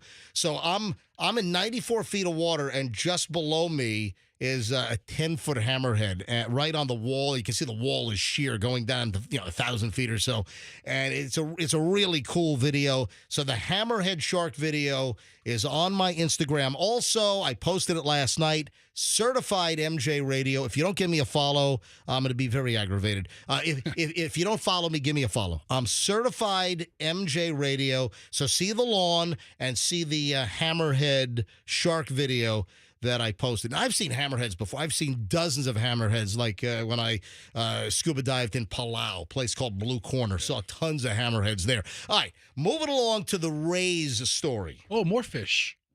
That's true. I think a ray is technically in like the fish family. I guess they live in the water, right? Yeah. Well, no, it doesn't have to be a fish to live in the water. All right, here's the deal. This is an exclusive story that hit yesterday afternoon, and I've not seen this anywhere else. Professor, Andrew, you looked. I had Andrew check this morning a little after 6 a.m. And Andrew, turn your mic on. Andrew, our producer here on the MJ Morning Show. Andrew, did you find anyone else reporting this story in the Tampa Bay area this morning? I found so far no other publications with this story. I found lots of publications that had it from outside the area, and everyone simply quoted the source you have. All right. This is the story regarding the Rays, and this is the same day that the St. Pete County Commissioners, they signed the big Rays deal yesterday for the new $1.3 billion stadium. Listen to this. The New York Post sports section published this yesterday afternoon. Exclusive. Tampa Bay Rays fire sale of top players sparked after busted deal to sell the team, according to a source. So, according to the New York Post, this is breaking news. I mean, why is nobody else reporting this? I don't know if this is real. They're claiming that they have a source. This is what the New York Post reported yesterday afternoon. The Tampa Bay Rays dumped many of their best players. And while I was scuba diving, the news broke that a lot of players were traded away. Randy Arozarena. Arozarena, exactly. He's playing in Seattle. Hey, give me my Arozarena song, my Macarena takeoff. It'll be the last time we play it. Oh, yeah. We'll play that one more time. The Tampa Bay Rays dumped many of their best players ahead of Tuesday's Major League Baseball trade deadline. A fire sale partially sparked because a potential deal to buy the team fell through, the New York Post has learned. Rays owner Stuart Sternberg, who led a partnership that purchased the American League East stalwarts for $200 million in 2004, was in talks to sell the team to a group of Tampa area investors for $1.6 billion. A source who was part of the buying group told the New York Post. Why the hell is this not being reported anywhere in Tampa media? Are we the first ones to talk about this? However, the lead investor, who is going to scoop up a 35% stake in the team, dropped out, and plans for a deep-pocketed buyer worth about $10 billion to step in didn't pan out, the source said. So what the hell are you doing, MJ? You didn't buy the team? So the New York Post is claiming that they have a source that was going to be part of the buyers group to buy the Rays off of the current ownership. All right, so how many guys in the Bay Area are worth $10 million? $10 billion. I can think of a handful. I can think of 3, 4, several 5 billionaires in the Tampa Bay area. $10 billion. Yeah. It's not like you're like a billionaire by a couple of bucks. Right. 10 billionaire. You got a St. Pete-ish real estate family that might be able to cough up that kind of money. All right, the whole deal fell apart, the source said, adding that sale talks are now dead. Baseball teams are hard to sell. A Rays spokesperson declined to comment. So the New York Post even called the Rays for a comment yesterday. Only one MLB team has changed hands in the past 40 years, with the Baltimore Orioles being sold to Carlyle Group founder David Rubenstein for around $1.7 billion earlier this year. Auctions for the Washington Nationals and Los Angeles Angels in recent years were unsuccessful. The Rays, who have punched well above their small market status by making the playoffs the past 5 years, including the World Series in 2020, were valued at around $1.25 billion by Forbes before the start of the season. Last year, the Rays made $68 million in operating income, according to Forbes, while having the second lowest payroll in the 30-team league. Sternberg, reportedly worth $800 million, has been trying to raise money for a new stadium anyway, committing $700 million. We know that deal is now consummated. But remember, the whole project in the gas works area, what's it called? Gas? Okay, so gas plant is St. Petersburg. Gas works is in Tampa. Okay, gas plant, whatever. Yeah. It's all gassy to me. Very gassy. It's very gassy. A very gassy town, both sides of the bay. It's very, very gassy. Gas plant, St. Petersburg. Gassy. Gas works is a project development. What's that stuff for gas? It was a Blodex or something? What's the Gas X? Gas X. Gas X. So this story is, why is it getting no traction anywhere else? That there was a deal to sell the Rays and the deal fell through. Well, what do you want to be, a local reporter that covers the team every night and go out there and ask? Is the story true? I mean, the New York Post, Roxanne, is claiming that they have a source that was part of the buyers group, somebody that probably had a point or two or some kind of money in the deal. That's their source. Why, again, is no one else reporting this in the Tampa Bay area? Why is the New York Post the only one with this story that I believe it. the Rays were being shopped for sale? New York Post gets a lot of scoops. So who do you think's the guy that was going to do it originally and dropped out? We don't know. Interesting story. Hey, you want to hear something weird? No, we don't know. I bet you MJ knows. You want to hear? You want to hear a weird item? Yes. I got a phone call while we were down in Little Cayman. So I'm with my buddies, Rich and Brian. We're scuba diving down to Little Cayman last week, and I get a phone call. I'm in between dives. We're on the surface interval, and we do about 40, 45 minutes on top before the second dive.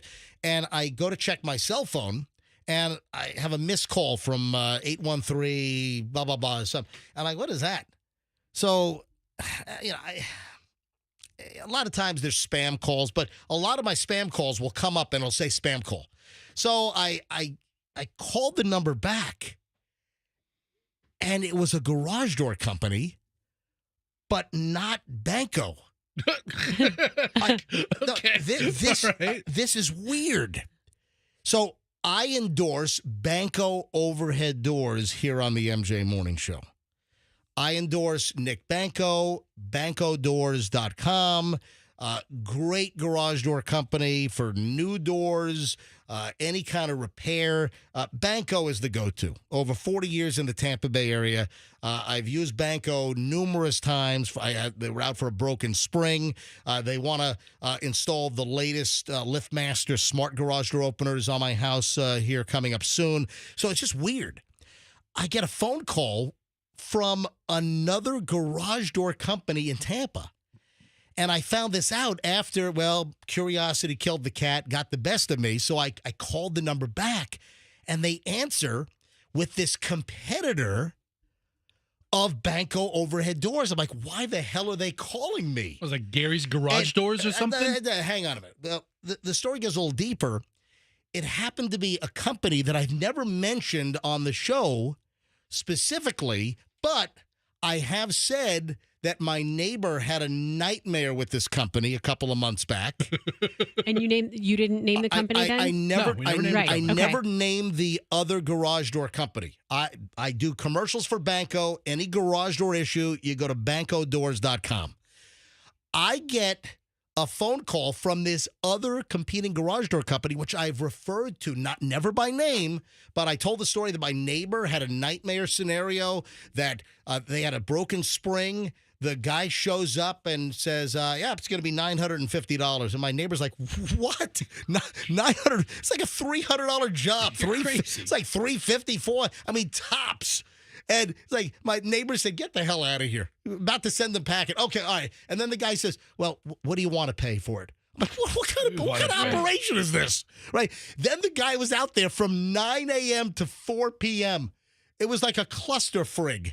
So I've told this story on the air. And I've also mentioned that there are garage door companies, and I've heard stories also about this one, where they also tell their techs to go out and to upcharge and to find all kinds of things to kind of pad the bill. You need new bolts when you really don't. You just try to upsell and sell people more than what they need. And Banco doors will not do that. And I've told these stories in some of my commercials on why I trust Banco overhead doors. And then I'm scuba diving, and I get a phone call from this other garage door. Were they like testing it out to see if it was my cell number? What? It's like a Zoink Scoob! We've got a mystery on our hands. What do you think it is? And I've never mentioned the actual name of the company, but they're well known. They do a lot of advertising. This other garage door. Why do you think they were calling my cell phone? You know what, MJ? I mean, a lot of numbers are out there. A lot of good companies do follow up or take, blind shots. I got a call from an AC company, right? And I only work with one AC company. Plan B AC. Plan B air conditioning. They installed my system. They do my maintenance, right? I get a call. I was like, hey, I'm calling from so-and-so air. It's time to schedule your maintenance. And I'm like, I didn't call you. I was like, maybe it was just like trying to, take a shot in the dark to get a booking. Our we've got a great list of advertisers. And, I do a lot of endorsements on this show. I'm the highest endorser in Tampa Bay radio because my endorsements work. Listen, I I read an email or partial email yesterday during one of my live spots. I got an email from Jim Carson. I don't know Jim. I've never met Jim, but Jim took the time to send me an email to mj@mjmorningshow.com. And Jim wrote, "Hey, MJ, after being very skeptical of anything I hear on radio or TV, I thought I would try one of your sponsors, Veterans Ford, who did a great job for me. I thought I would recommend Two College Brothers, another one of your advertisers, to my sister for a long move to South Carolina. Very professional, from putting cardboard down on the floor for extra care, packing large items for the long haul. I guess that puts trust in now what you say as far as advertisers. Thank you, JC." I mean, what a lovely email. So he had a great experience. So I emailed him back. What did you get from Veterans Ford? He got a new Ford Ranger. That's awesome. And he had a great experience at Veterans Ford. Listen, I get great feedback, zero res. Hey, MJ, thanks for the cake girl. People send me pictures of the cakes they get from the cake girl. I bet. MJ, thank you so much. It was just fantastic. Hey, Westfall Roofing. I just got an email in the last week from somebody that used Westfall Roofing and said, MJ, they did an amazing job. Their quote was actually lower than other quotes that I got, and they're the best in town, Westfall Roofing. Westfallroofing.com. Anyway, it's great to get, feedback. I had a listener say, "Hey, I just bought an Audi from Audi Tampa. Thanks for the tip. I heard you do commercials for Audi Tampa." We had somebody in a neck brace call us last week who was in a car accident. They called the Kemp Law Group. Every single one of our sponsors, I've had people reach out. A friend of mine, Kevin, he's moving to South Carolina. Yep. And he called 2 moving companies. Yep. And the first one came in, and he halfway through their presentation, he's like, "I'm calling Two College Brothers." Yep. And it was over, and he called him in, and Wade sent his guy over. Christian was the guy that Wade sent over. He said it was excellent, and they're doing the move next week. I've gotten multiple emails recently, people that used WeatherTight windows. Yeah. WeatherTight mic, for their window and door replacements. Mm-hmm. Anyway, so there we have it. I just thought it was nice to point out when advertising works and our listeners get really good service from the sponsors that sponsor the show. So we appreciate the sponsors, and we appreciate the good job that they're doing for our listeners. So it's win-win. Yeah. Win-win situation. All right, 8:09 at the MJ Morning Show, and we have a special request. We did a story yesterday about, it was a moving company. It wasn't Two College Brothers. It was a different moving company. I know nothing about them. However, they apparently have gotten 2 bad tanks of diesel fuel from that Shell station over on 66th in Pinellas Park. That's some bad luck. Yeah. Or they went back for it. Listen, on yesterday's show, I said, wait a minute. You guys got bad diesel at this Shell station some time ago? Like 2 years ago. Yeah, and then you got another truck that's all messed up because there was water in the diesel fuel. I'm like, I don't think I would go back to a gas station if I got bad fuel the first time. I'm not going back there. So this is fuel contamination at this is a Shell station. What was it? 126th and 66th Street North in Pinellas Park. And this moving company, their truck's all damaged. Apparently, there was like 7 inches of water that was found in the diesel tank underground. I mean, I know we've had a lot of rain, but that seems like a lot of water to have in your fuel tank. Well, when we're talking about bad gas, yes, Andrew. I had a caller that explained that is often, when that happens, the fault of the ones who are delivering the fuel, not putting the tank back, closing it properly. They don't tighten the cap right. You drive over all those caps.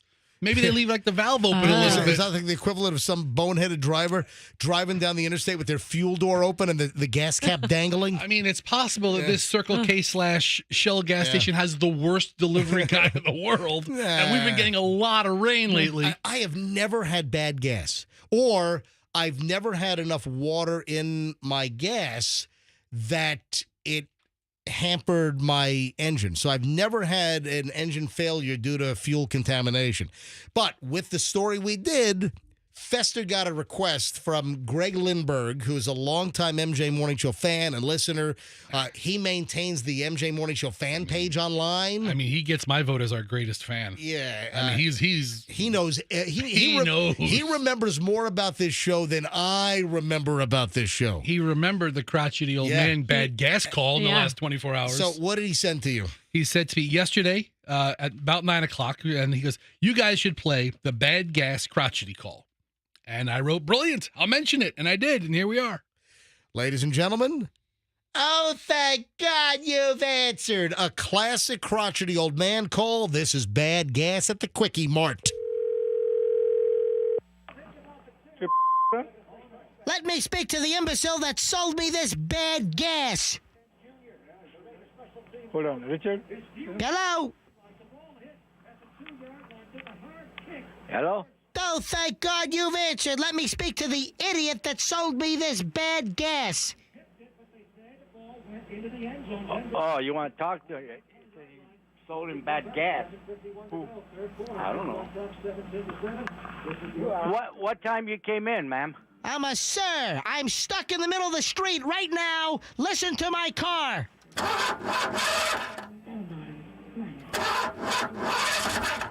Will not start. It's your turn to jump plus 8. What time did you came in here? About an hour ago. An hour ago? Listen, can you turn down that stinking television set? I can't hear a word you're saying. We don't have a TV set. Well, what's all that blabbing back there? That's the radio. Well, turn the damn thing off. I'm trying to have a conversation. I got bad gas. Sing. Did you take it? What do you want? Yes, ma'am. I'm a sir. Uh-huh. You're an idiot. Yeah, I'm an Indian. No, I said you're an idiot, not an Indian. I said I got bad gas. So what I can do? You can come pick me up and take the crappy gas out of my car and give me my money back. I can't do that, ma'am. I'm a sir. No, I can't do that. You talk to the manager tomorrow morning, 8 o'clock, okay? What is your name? I can. My name is Singh. I cannot leave the station, ma'am. What are you, an idiot? I'm a sir. I am not... Okay, you behave yourself. Don't talk like that to me, please. You talk to the manager or complain to the police, okay? I just bought $23 worth of gas from you, and it's crap, and my car is stuck now. Okay, I'm sorry. I am putting the phone back, okay? No, don't hang up on me. Triple. You listen, Singh, I'm going to sue you. Oh, you okay? You go ahead, sue me. I will sue you right now. Okay, go ahead. I will sue you because I have bad gas. I said you go ahead, sue me. How much money do you make? I don't make any money here, ma'am. It is not your business, ma'am. Yes, it is, because it's all going to be my money after I sue you. It is not your business how much money I make. You are an idiot. All right, okay, thank you. You're a moron. I am a salesperson here. I am not the boss here. You know what? I'm going to come down there. I'm going to take the gas pump nozzle, and I'm going to jam it up your butt. How about that? Thank you very much. Okay, I am again hanging up the phone because I have the customer here. No, I'm very upset. I'm going to call the police if you don't stop calling me. Gas station? Yes, Singh. I'm sorry for yelling. Ma'am, it's all right. Please leave me. Pity on me. I am busy here. I am very upset, and I'm sorry I yelled at you. It's all right, but please leave me now. Let me work, okay? I'm starting to cry. Thank you very much. Listen, Mr. Singh. Uh-huh. I would like to invite you to dinner. It's all right. Thank you very much. I can't come. I am working here. Thank you very much. Maybe tomorrow night? It's all right. Thank you very much. I'm sorry for yelling. It's all right. Thank you. Singh, I love you. I'll take you out to Curry Leaves. I'll tell you what, I'll take you to Curry Leaves on Kennedy Boulevard. That call's all over the place. I love it. I just love it. There's a football game playing in the background. And he's in the end zone. What's playing in the background? I forgot how funny that call was. And I called him an idiot. He says, yes, I'm in India. I'm like, no, I said you're an idiot. Nothing to do with being from India. You can't even insult the guy. He's so nice. Oh, man. That's funny stuff. All right, so Roxanne, are you gonna do something entertaining here? Of course I am. Of course I am. It's a high barometer, man. She's gonna do something. Listen, I'm coming off of that funny phone call. Don't bring us. that was. Don't bring us She was to a screeching. screeching. Yeah. Last night, I Yeah. was playing with this toy with my kids, and this was a gift given to them from their aunt, my sister, because this is something we had as kids, and they love it. Okay. And given your predilection for shaved ice, I have brought in the Snoopy snow cone Oh machine. no! This was around when I was a kid. Do you remember this? Yes, this Yes. was around when I. This is the Yes. worst crap I've ever This had in is- my life. This is right up your alley. Don't be such a shaved ice snob. I've never had a Snoopy shave ice or I remember snow cone, whatever it's I remember called. the TV Never had commercial. It was from Hasbro, I think. Yeah, it's a Hasbro Is toy. it's still Hasbro? I'm sure it yeah, is. here's the yeah, box. Hold on, there's the box. hang on a minute. The original? Where does it say Hasbro? I don't know. but I remember it. Oh yeah, originally. no, it doesn't say Has, but Maybe the it original isn't was from Hasbro. and Hasbro. You Who guys are knows? delusional. Yeah. Could be, but this is premium shaved ice. It You is- talked it is- about your All right, first of your all, love first of of all, shaved hang on a ice. minute. First of all, your hands are you're touching the ice cubes with your hands. Where do you think I was during the last break? Washing my hands. Where are the sanitary food service gloves? I don't care. You can touch my ice. All right, so Roxanne is touching all of the ice Yeah, cubes of with her course I hands, am. Of course putting I them in. I used to have this when I was a kid. It is awful. And But first doesn't of all, it bring back it's- such good memories? All right, first of all, it's for the Hawaiian product. It's called shave ice. No D. Oh, excuse me. Don't say shaved ice. It's shave ice. Well, this And- is shaved ice. And I actually made some shave ice last night with my official real deal Fuji Marca 709 SE real authentic shave ice machine. I freeze my own blocks of ice. I just got a whole box of new flavors from Hawaiian Snow out in. okay. Out I in- got some flavors out- for you, buddy. Out in Honolulu, my flavors just arrived. Why my new. couldn't you have told him this, Roxanne, so he could have brought in some of his flavors from Hawaiian I got Snow? every flavor you're going to need. Roxanne, Don't worry about this is okay? garbage. I bet you I- Roxanne, I'm not. I'm- Buster, I need an assistant. Hold that. This Okay. makes the best part about the Snoopy snow cone ice Yeah. machine is the noise that it Oh, makes. go Talk about ahead. ASMR. Whew. Make noise, Roxanne. Okay, so we're just, Sounds like the we're car spinning. trying to We're start in spinning. the crotchety All right, call. Anything coming out? Yeah, there it is. It's starting to come out. So I posted this last night on one of my IG stories. Yeah. And people went nuts. They're like, oh, core memory. This is taking me back. Yeah, the Snoopy. I remember this. The Snoopy snow cone machine. Look at it coming out so Yeah. nice and fresh, and Yeah. you're gonna get one of these, MJ, and this is gonna be better than your silly I guarantee. shave ice. I guarantee it's not better than my real fluffy melt in your mouth shave ice. Okay, I have a Tilt nice, it over. There we go. nice cup for you, nice fresh snow cone cup for you. I here. had this And- when I was 5 okay. years old. I know. That's why I'm trying to bring back some nostalgia. Okay, so I have some choices for you. We have one is zinc and probiotics flavor. Get You out- like that? get outta here. Okay, What? we got a little, What- wait, ginger and Wait, what are probiotics these and flavors? Wait a minute. turmeric. What? These are not Turmeric. flavors that come with the machine. What are you? What is this? All What are right. these tinctures Okay, that here you're you go. giving Here you me? go. Yeah, I just opened them. These were not. These What- are hold on, what- arsenic. where- what- Oh, look at this beautiful. What? I'm not beautiful- eating that. Yes, you are. What? A combination of immunity support Where are you getting these flavors? They're my creative. and No, their these are- My creative flavors. I'm not eating this garbage. Here, take a second. they smell like death. Oh my Roxanne. God! It smells like ass. Yeah, it's really I'm bad. not putting this in my mouth. Where's Don't- Cherry, Roxanne? All right. Where's Cherry? Oh! Roxanne just smashed a whole snowball. Roxanne just in shoved her his face. fingers in my mouth. Both of you are lucky. Okay, on I that. have another flavor. I have No, another no. flavor. Do you have cherry or Oh my God, grape that- or lemon My- or anything like that? That tastes like fish food. What? It's like it tastes like Tetramin fish food, which I once ate as a kid. All right. That's Oh how you my know. God! All right, This is I'm awful. out. I can't believe you shoved your fingers in my mouth. Okay, I have another flavor No, that no, I just thought no, of today. no. Coffee cream, hazelnut. You want some Oh, hazelnut? No. Oh Look, my! I'm gonna drink this. It's I good can't for you. get this.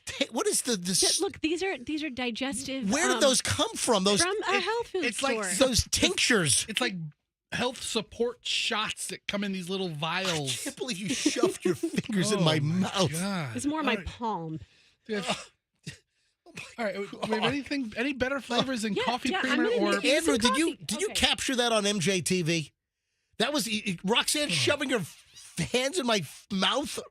Or Look, you know, just to make All right. you comfortable that this doesn't have like arsenic or something in it. The stuff I was just shoving in your face. Watch me drink it. Watch yeah, me go drink ahead. All right, I don't want to watch you drink All it. right. I want like cherry flavor. Ugh. it. Well, you should have brought that in. Nobody knew you were bringing in this toy from 1972. And I'm all sticky now. I'm all sticky. Is the studio sticky? Because I'm going to get in sticky. trouble. It's like that stick when you walk behind a bar. Yeah. You know, Roxanne, I'm all sticky now. You do not want to be labeled Son as of a- somebody who destroys the studio around here. Or the movie theater floor. You know, that Yeah. stick that, because Here, everyone fix your spilled camera. Mountain Dew and Diet Coke all over the place. All right, or regular Coke. All right, moving along. Andrew, All right, so how long is this? I'm gonna make Fester Roxanne, listen. cream, coffee cream one. I know you want it. I know you'll drink it. I need a wet nap. I'm all sticky over here. I'll make you a coffee cream one. I have audio. There's another video of a FedEx driver. I gotta go. I got like a 5-pound bag of ice I gotta put in the freezer. Here. Just leave it alone. We It's don't gonna cause a puddle here. throw it in the trash can. We don't need the It'll ice. take me 30 seconds. Put it on the floor. No, stay here. Just put it on the floor. Thank you. All right. Do you remember the FedEx truck that the guy forgot to put the truck in park and it smashed over my neighbor's mailboxes? Yeah, then the guy ran. Yeah, and then the guy fled the scene. Yeah. So, local story, and I for the sake of this conversation, I put this video back up at the top of my Instagram feed. I got surveillance. This is like 3-4 streets over from me, but I happen to know one of the neighbors. You know when neighbors get together and they put together the little Bobbsey twins, like matching mailboxes? Oh, You know what I'm talking about? I hate those neighbors. So these two neighbors have the matching mailboxes that they both installed at the same time, right next to each other. Hey, neighbor, how about we get matching mailboxes? In a cul-de-sac, and the FedEx ground guy did not put the vehicle in park. He's in the cul-de-sac. He goes to the back of the FedEx ground delivery step van thing, and he's in the back, and the truck starts rolling. You see him run like mad up to the front, get in the seat. He's too late. The front of the truck mows over these brand new, expensive mailboxes that these two neighbors installed. Didn't he hit like a City of Tampa garbage can or something? Yeah. Let me pull the video up. Bring the video up. I posted the video again. This is going to get into a new story, but It's still just as funny. It's funny as hell. If you've not seen this video, this is South Tampa in Beach Park. The FedEx guy did not put the vehicle in park when he was in the back. It rolls forward and nails these mailboxes. It crushes a blue City of Tampa trash bin and pushes that into, one of the mailboxes snaps off like a grape and goes and flies off into the driveway. The whole front of the FedEx truck is all smashed in. Then the guy flees. The guy leaves the scene of the accident in the FedEx ground vehicle. He goes back to the FedEx ground depot, and apparently one of the supervisors said, "What the hell happened to the front of your truck?" And he says, "Yeah, I ran into mailboxes." And then apparently the supervisor says, "Well, did you stop? Did you tell the neighbors you damaged it?" And he said, "No, I just left." So the supervisor made the FedEx driver drive all the way back to the scene of the crime in South Tampa and knock on these neighbors' doors and say, "Yeah, I just destroyed your mailboxes. Why are they all bent? Why are they all mashed over? Why is one of the mailboxes flung off the post and hurled 8 feet into the driveway?" So the FedEx driver was a hit and run, was sent back, and then FedEx apparently made good, and the neighbors have reinstalled the same mailboxes, but brand new. So if you want to see the video, the surveillance camera at this person who I happen to know, their surveillance camera caught it. And I went over to their house and I made a copy of the video, and it's on my Instagram. It's the top item right now. I reposted it, so it's a pinned item. If you want to see it, it's hysterical. It's on Certified MJ Radio on Instagram. I'm Certified MJ Radio. Give me a follow. Certified MJ Radio, and take a look at the video. The reason why I'm bringing this up again is there, and Andrew, were you able to ascertain, because I wasn't, where this actually happened? Yeah, somewhere in the United States, FedEx ground, again, the guy does not put the vehicle into park. Oh, no. And I guess the vehicle's in reverse this time.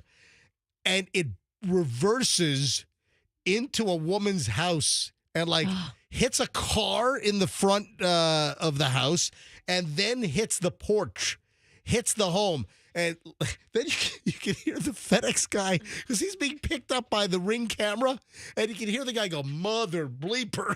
All right, hang on a minute. Listen to this.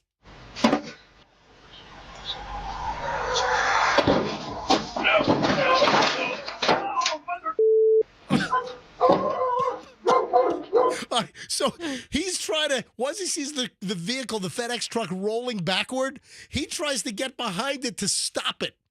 That doesn't work. No. That's not going to stop anything. And then you can hear as he's struggling to hold the truck, he's going, and then he goes, mother, you heard what he said. Okay, so hold on. Yeah. I'm watching the video right now. Yeah. The guy goes to the front door, and then he's walking away, but still looking at the door, taking the photo. Yeah. And he actually gets hit by his own van. Yeah, he's trying to take the photo. Boom. He's trying to take the proof of delivery on the doorstep photo. Okay, is it safe to say that this guy doesn't have good survival instincts? Because that's not what you do. Get behind a moving vehicle. He could have been run over by it. He could have been crushed between the vehicle and the house. And then, all right, here's more of the video. Then the lady comes out, the homeowner, and she's like, "What the?" Here, listen. So here he is. He's trying to stop the van now.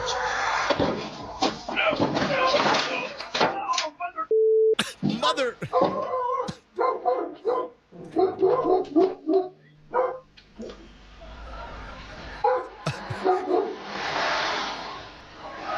And then the lady comes out, and then the vehicle goes the other way.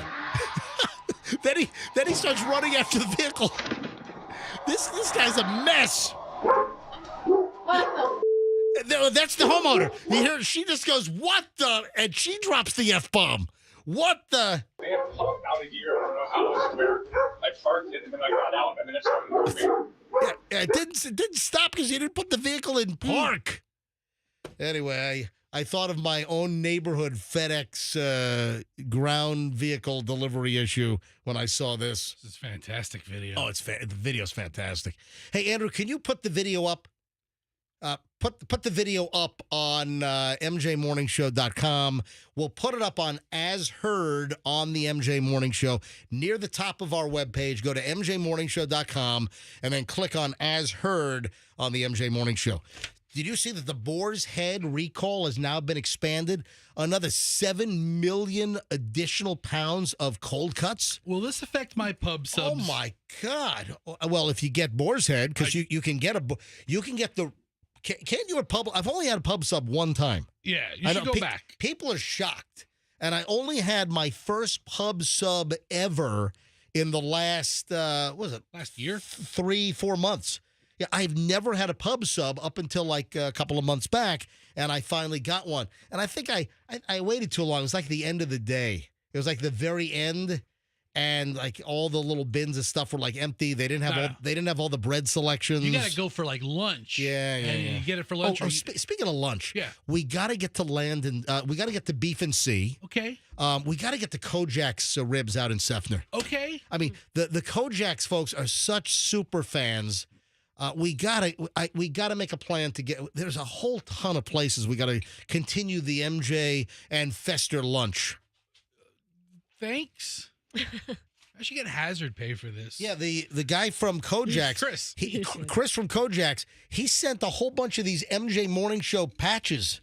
These are the Velcro patches that you can sew on. Hang on a minute. Here's the Velcro.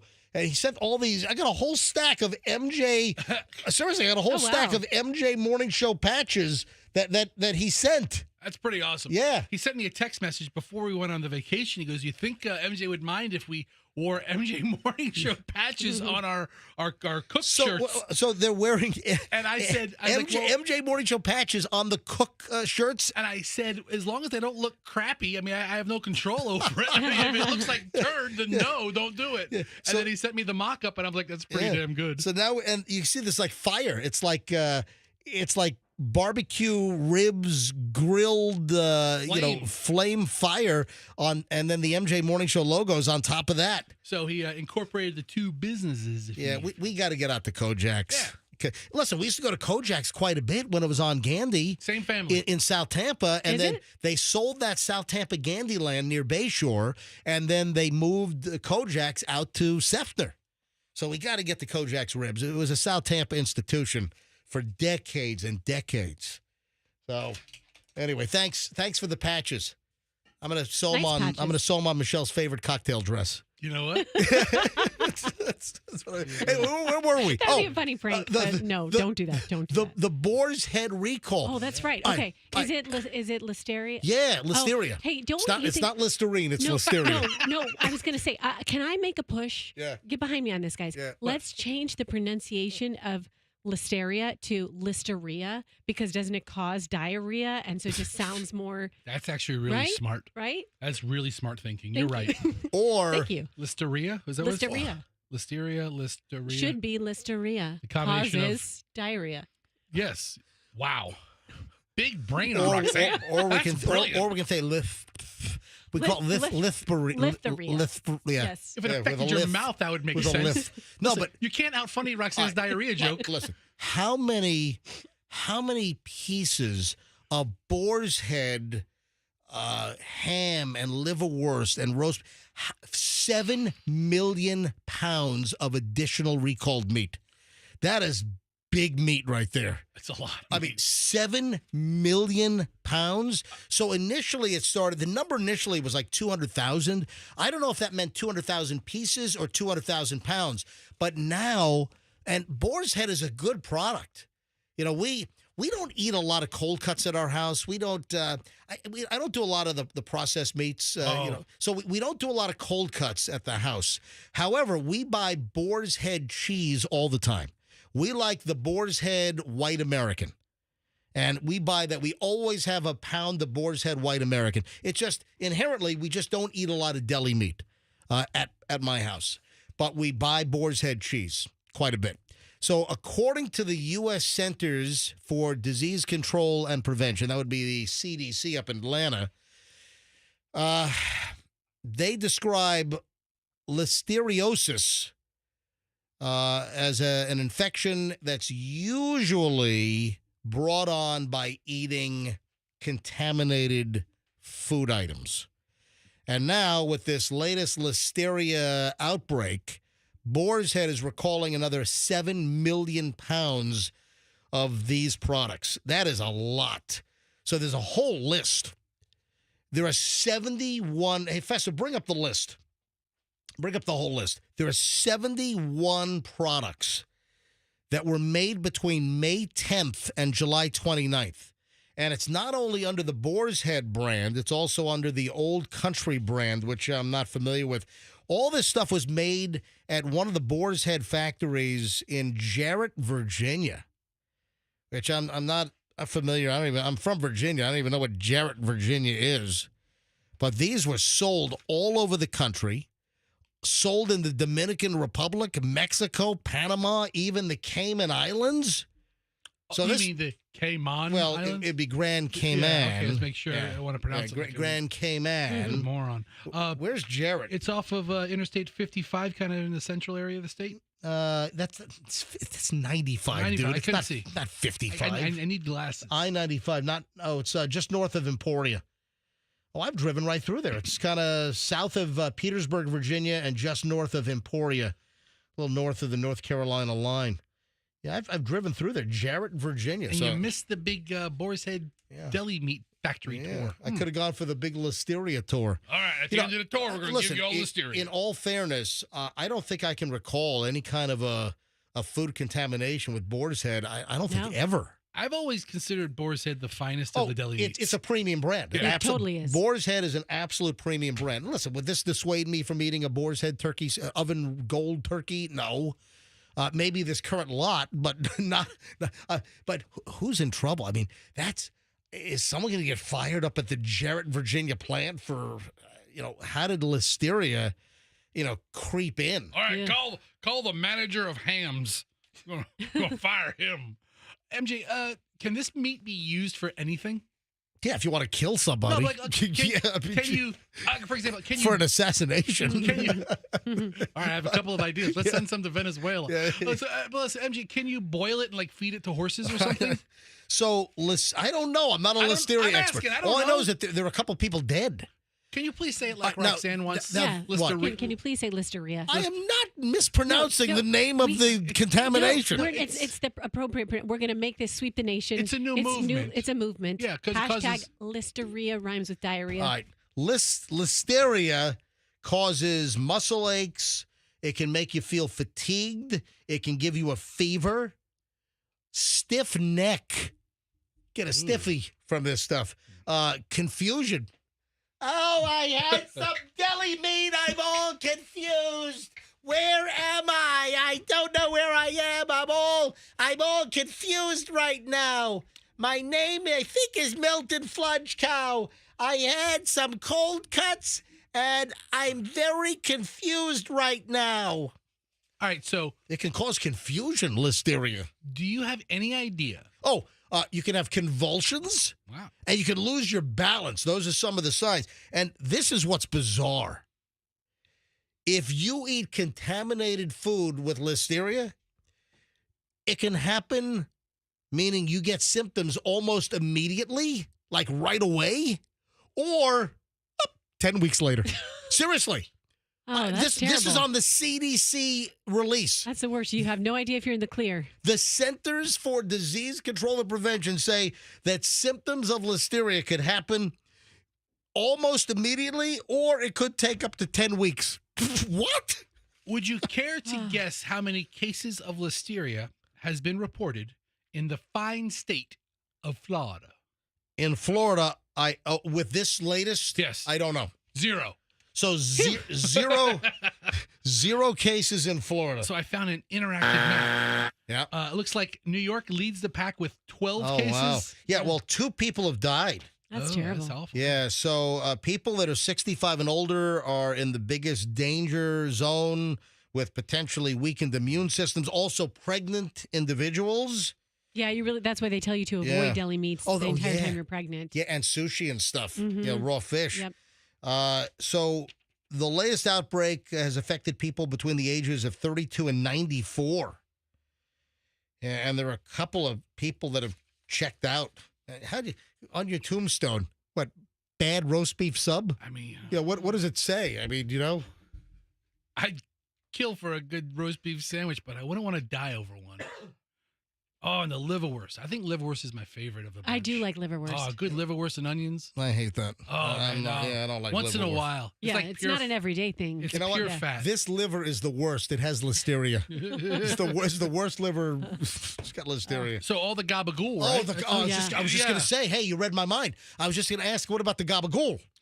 Man, would Tony Soprano get listeria with the gabagool? Of course he would. Maybe that's what took Tony out on that hotel room floor in Rome. The gabagool got some bad gabagool. Got the gabagool, the gabagool, the gabagool, the gabagool. Yeah, I love walking up to like a deli counter. I've done this in the past. Yeah, give me a quarter pound of gabagool. And sometimes they know, sometimes they don't. The gabagool, You can tell if they're your which is people. it's capicola. Yeah. So that's the actual cut is capicola. But of course, Italian Americans decades ago started calling it the gabagool. Is the gabagool on the list? I see things called cappy. I saw that too. I've never natural noticed that. casing cappy No, ham. that's ham. That's Okay. ham. It would be capicola. Would be the gabagool. All the frankfurters, garlic bologna. Oh man, there's all kinds of hot stuff. sausage. There's like 71 roasted pork, Bourbon Ridge ham, tavern ham, natural casing beef franks. I mean, it's a list of like 71 Boar's Head items. I don't see gabagool. I on don't the see list. oven gold turkey. Is that okay? I think the oven gold turkey is okay. Maybe that's made at a different plant. It's not like it's this one Jarrett, Virginia plant that sure. I don't know. Maybe they didn't use the Clorox in the meat squeezer. I don't know. Or Isn't Virginia a big ham state? The meat squeezer. yeah, Virginia ham. Sure. Yeah, okay. Okay. Smithfield. Right. That's right. That's what I was thinking. Smithfield hams. Absolutely. Just west of Virginia Beach, where I grew up. All right, moving along. Speaking of food and food, what? Damn it, head cheese is on the list. Son of a bitch. I don't even know. Isn't that like the cheese guts? I don't know. That's that's like the most disgusting name for anything I'm going to put in my mouth. I think head cheese is like just gelatinated meat. Yeah. Ick. All right. Oh, it's not cheese, it's meat. All right, so here's something else you ought to avoid. And I've always known this, and I avoid this absolutely. I order without. Whenever I'm on a plane, I order without. What do you think I'm ordering without? What is the item I'm omitting? Sans. What? Isn't that what without means? Sans? Sans. Okay. Sans. S-A-N-S. Sans. S-A-N-S. Without. You order something sans ice? What? I mean, ice? Yeah, that's correct. Isn't yeah.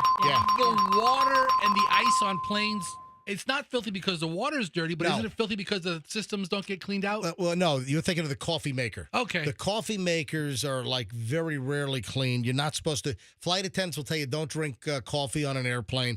The other thing is ice. As you just said, flight attendants will tell you that, yeah, you should avoid ice on the airplane. Now, while the ice might be clean in the bag from the food service company, it's the scoops or the cups, it's all the other contamination. So you should avoid the ice. All right, this is some real OCD stuff right here. Listen, I'm reading a story. Flight attendant says doing this one thing on an airplane could make you seriously sick, Whatever. and that's ordering your drink with ice. So when I order a drink on an airplane, and I'm a sparkling water guy.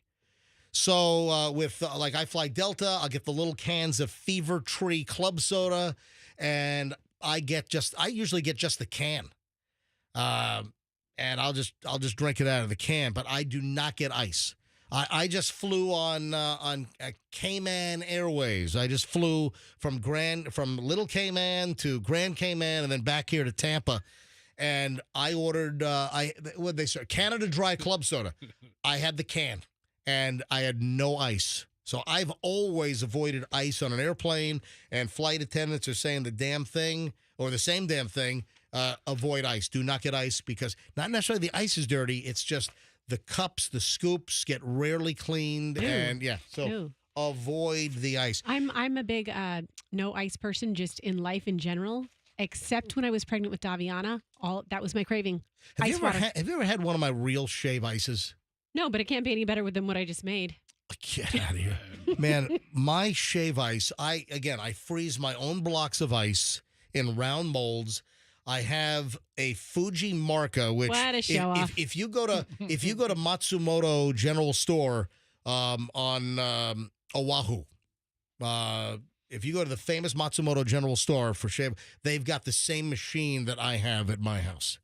And I make my own Hawaiian shave ice. Close your eyes, have my shave ice, and you'll think you're at Ululani or Matsumoto or one of the famous shave ice places in Hawaii. So people like, oh, a snow cone? I'm like, no, bite your lip. It's not a snow cone. It's a shave ice. Shave ice it's just fluffy, melting snow that's flavored impeccably in your mouth. Hey, I want to move on to a little bit of celebrity stuff here. Pete Davidson apparently is having a rough patch again. Like with drugs or alcohol? I don't know what it is, but Pete Davidson, he was supposed to perform at Eckerd Hall next month in September. At Ruth Eckerd Hall? Yeah. Oh. So Pete Davidson was on a comedy tour until everything's been canceled. All of his Florida dates for next month. I mean, this is far out. This is already, over a month and a half away. And Pete Davidson has canceled all of the Florida stops because he's going into a facility for, I think, mental wellness. So here's the deal. Former SNL comedian, actor Pete Davidson has canceled all these shows.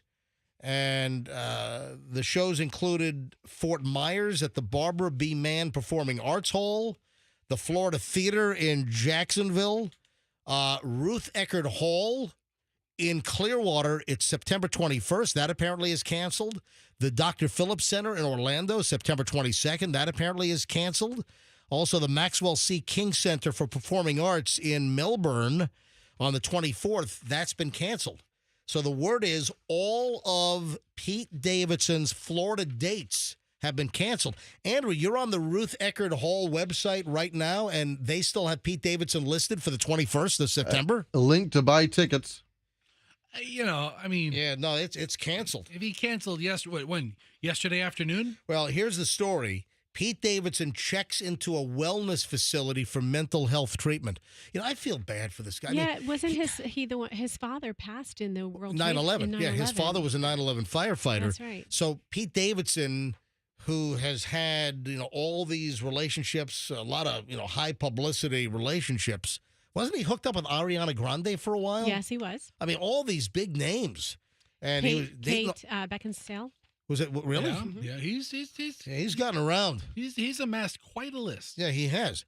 But he's mentally tormented. I mean, Pete Davidson has some psychological issues, and there's no Schadenfreude here. I mean, I feel bad for the dude. Yeah, he's had some serious trauma in his life. I don't know what the root cause of his mental illness is, but I hope this guy could finally, get some help. Remember, he had that meltdown with Pete. Hey, put the phone call on my board, would you please? With PETA?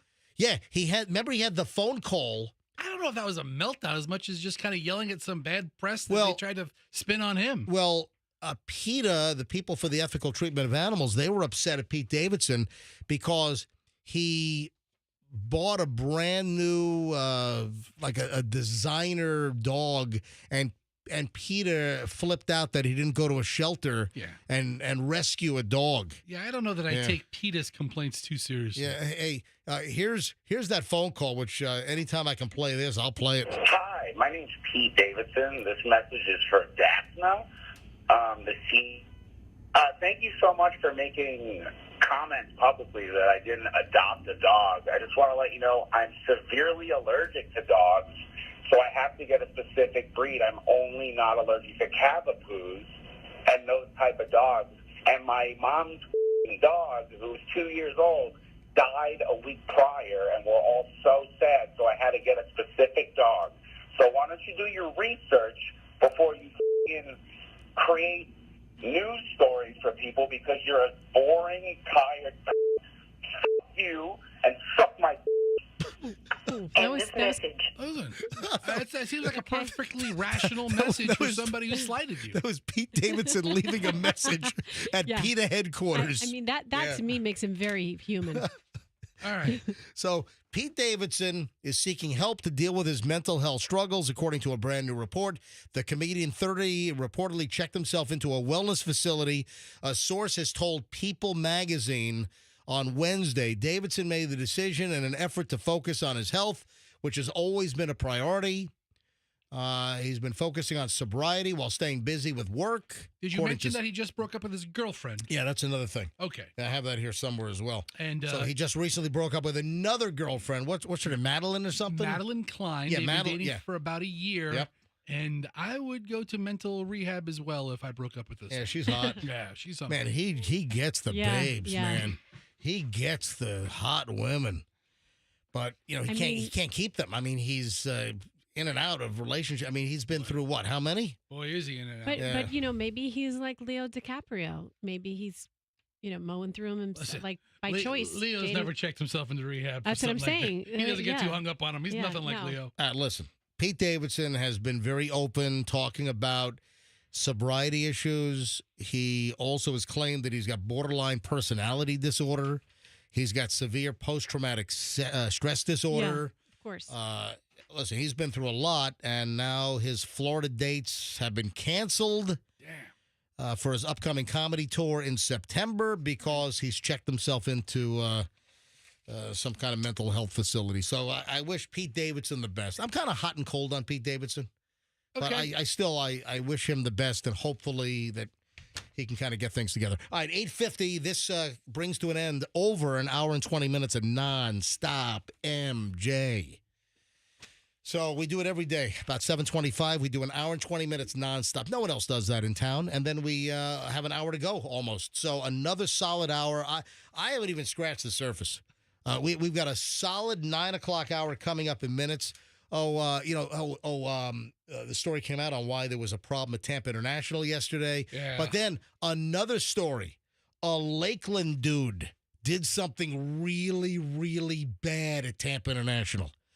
Lakeland guy in a lot of trouble, and he's going to prison for years. What did this Lakeland guy do at Tampa International? He was just sentenced. You got to hear this. So we'll get to that first up. We have a lot of stuff coming up in the next segment, so don't move. We're back in minutes here on the MJ Morning Show on Q105. Hey,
stand by. I see Fester Dolt getting into position.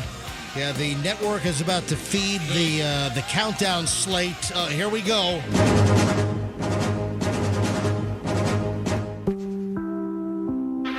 This is an NBC News special report. Now, from Paris, Fester Dolt. Professor Dolt here live at the Olympics, where we have breaking news. We're going to throw it to our correspondent on the field, Roxanne Wilder, who's wearing a surprisingly racy dress and looks fantastic. Yeah, what is up? Looks fantastic. What is up with your skin showing racy dress this What is morning? up with you guys' Roxanne. obsession with my attire? Let's get things straight. You look great. All right, so Roxanne, what is the breaking news? What do you have for us? What do you have? Guys, the breaking news is I have no idea what you're talking about. I don't know either. I have no clue. Like, Hold on. seriously. Fester Dolt just introduced you on the court, and you don't have the breaking news? Okay, I got it. It is time for breaking news on the MJ Morning Show. What? You don't know what it is, do you? No, I've got the breaking news. News. What is it? They have just purchased 1,600 pounds of ground beef to bring into the Olympic kitchen to cook what is barking? What is that Is sound? something- Oh, no, I have a video up on my Fester, phone. turn the video off. Well, turn your internet pot down. There's cursing on that. Yeah, turn your internet pot Yeah, down. my pots are all down. Then how's it playing over? I have no idea I how don't it's know playing. either. All my pots are down. Time for breaking news on the MJ Morning Show. This is crazy money. This is absolutely crazy money. The Buccaneers and offensive tackle Tristan Wirfs. He signed his deal? Yeah, $140 million deal. 5-year deal, $140 million. Good for him. I think that's the biggest ever for a lineman. He's the highest paid offensive lineman in the league. Is that right? Let me read the ESPN breaking news item. The Tampa Bay Buccaneers and defensive tackle Tristan Wirfs have reached an agreement on a 5-year, $140.63 million contract extension that makes him the highest paid offensive lineman in NFL history. Hey. I said the biggest in NFL history. Good for him. Wow. That is That's massive. impressive. A little bit more than $88 million guaranteed. Nice. All right, so that's the guarantee. So the guarantee is $88 million. They can get tired of him in like 2-3 years, and Yeah, I mean, if something happens and he can't perform like they expect, they're on the hook for $88 million. he seems like a really decent guy. I've seen him interview. He seems like a pretty down to earth. When they were having the contract issues, he didn't hold out. He didn't I'm not showing up. He was going to training camp and everything, and mini camp. He was going even when they were still negotiating contract-wise, and he wasn't sure where things were going to land. He still went, because some players will, their agents, you don't show up, you hold out, we'll build up the drama. Now, I'll tell you, he did practice It's kind of like me. I worked here with no contract for a lot of the month, I think the whole month of January. You know what? My contract expired on December 31st last year, and I still came in, and what'd it get me? Yeah. I'll tell you what it got you. I'll tell you, his agent actually used you as an example. Exactly. Tristan, there's this guy on the radio. He worked for like 3.5 weeks Mm-hmm. without a contract. He was in limited limited duty during the practice. Amen. So now he gets That's back right. to full practice. That's right. Congratulations. Yeah. Tristan. Congrats. Yeah, he said, I like it here. So he wanted to make it work. $140 million contract. $140.63 million. Does the 6.3 really count? Does it really matter?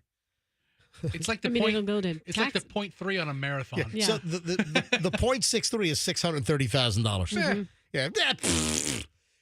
So that is now the highest paid lineman. Although I do hear that there are a few linemen that work for Duke and Tico that are also potentially in line to beat that deal. So I think they're There's some very, very, there are a couple of linemen over at Tico that they really want to lock up. All right, so there's been a bunch of big Buccaneer signings this offseason. Yeah. They locked up Baker Mayfield, Mike Evans, Winfield, and now Wirfs. Yeah. Wirfs. That's why you're going to see the Glazers tooling around in a Kia. Yeah. Yeah, because they're spending all their money on the players. Let me go down a list of people I don't shed a tear for. The Glazers. All right, I got a bad outcome for a dude from Lakeland. First of all, unfortunately, our thoughts go out to the family, the friends, the associates of the construction worker that passed away. I know. We had breaking news yesterday, I think around this time, that the blue, was it Arrivals. It was Arrivals, yeah. I thought it was maybe it was anyway. Arrival. One of the blue side areas at Tampa International Airport was shut down yesterday, and we knew that there was some kind of an issue. It turns out that a construction worker fell off of the tram railway under, because they're replacing the tram cars, and there was just some kind of accident yesterday, and a worker passed away, died at the scene. Yeah, that's awful. According to Tampa International Airport, it happened at about 7:41 yesterday, and some type of construction equipment operator fell. He was working, I guess, on Airside A on the shuttle tracks, and something happened, and he fell off, and it was near Blue Arrivals. Construction equipment fell off the track. I guess the operator was inside the construction equipment and did not make it. So terrible story. Then we have another really, really bad outcome for a Lakeland guy.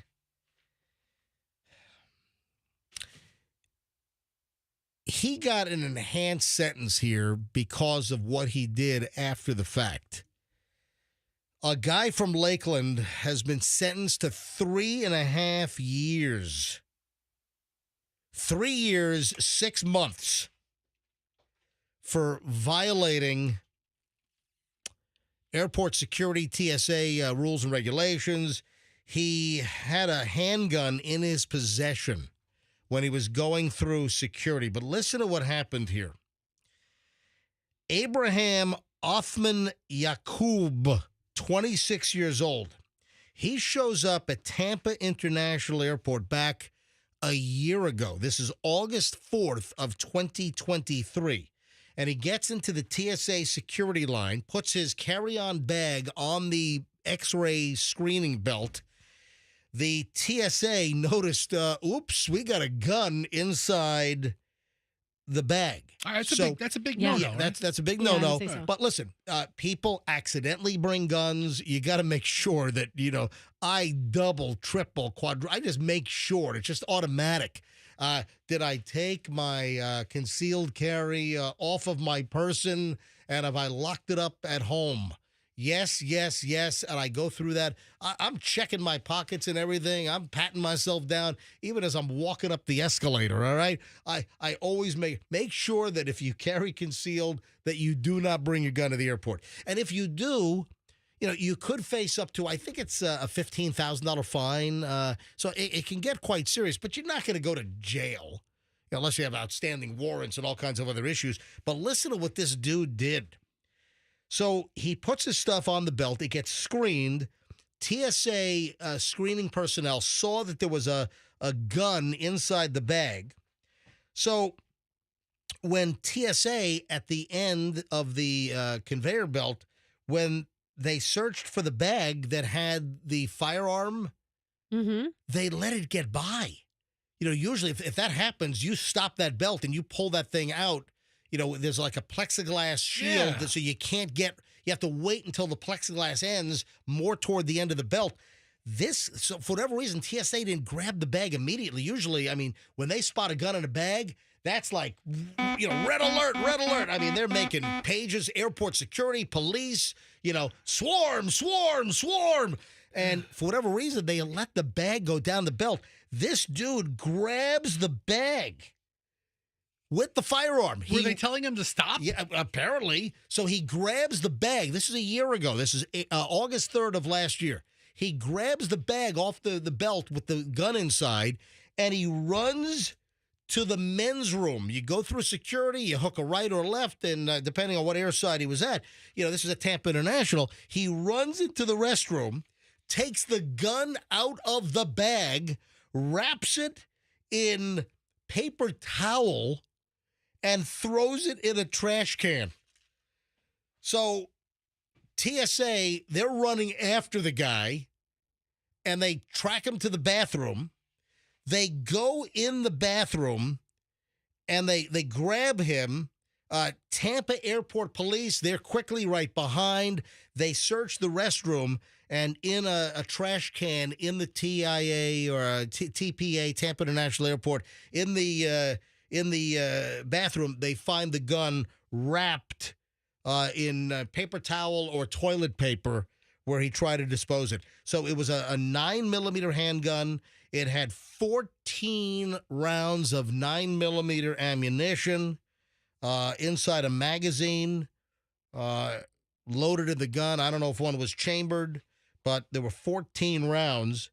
And also, this dude's got a problem. In 2020, this guy, Yakub from Lakeland, he brought a gun into the TSA secure area down at the Miami airport, down at MIA. Is this his thing?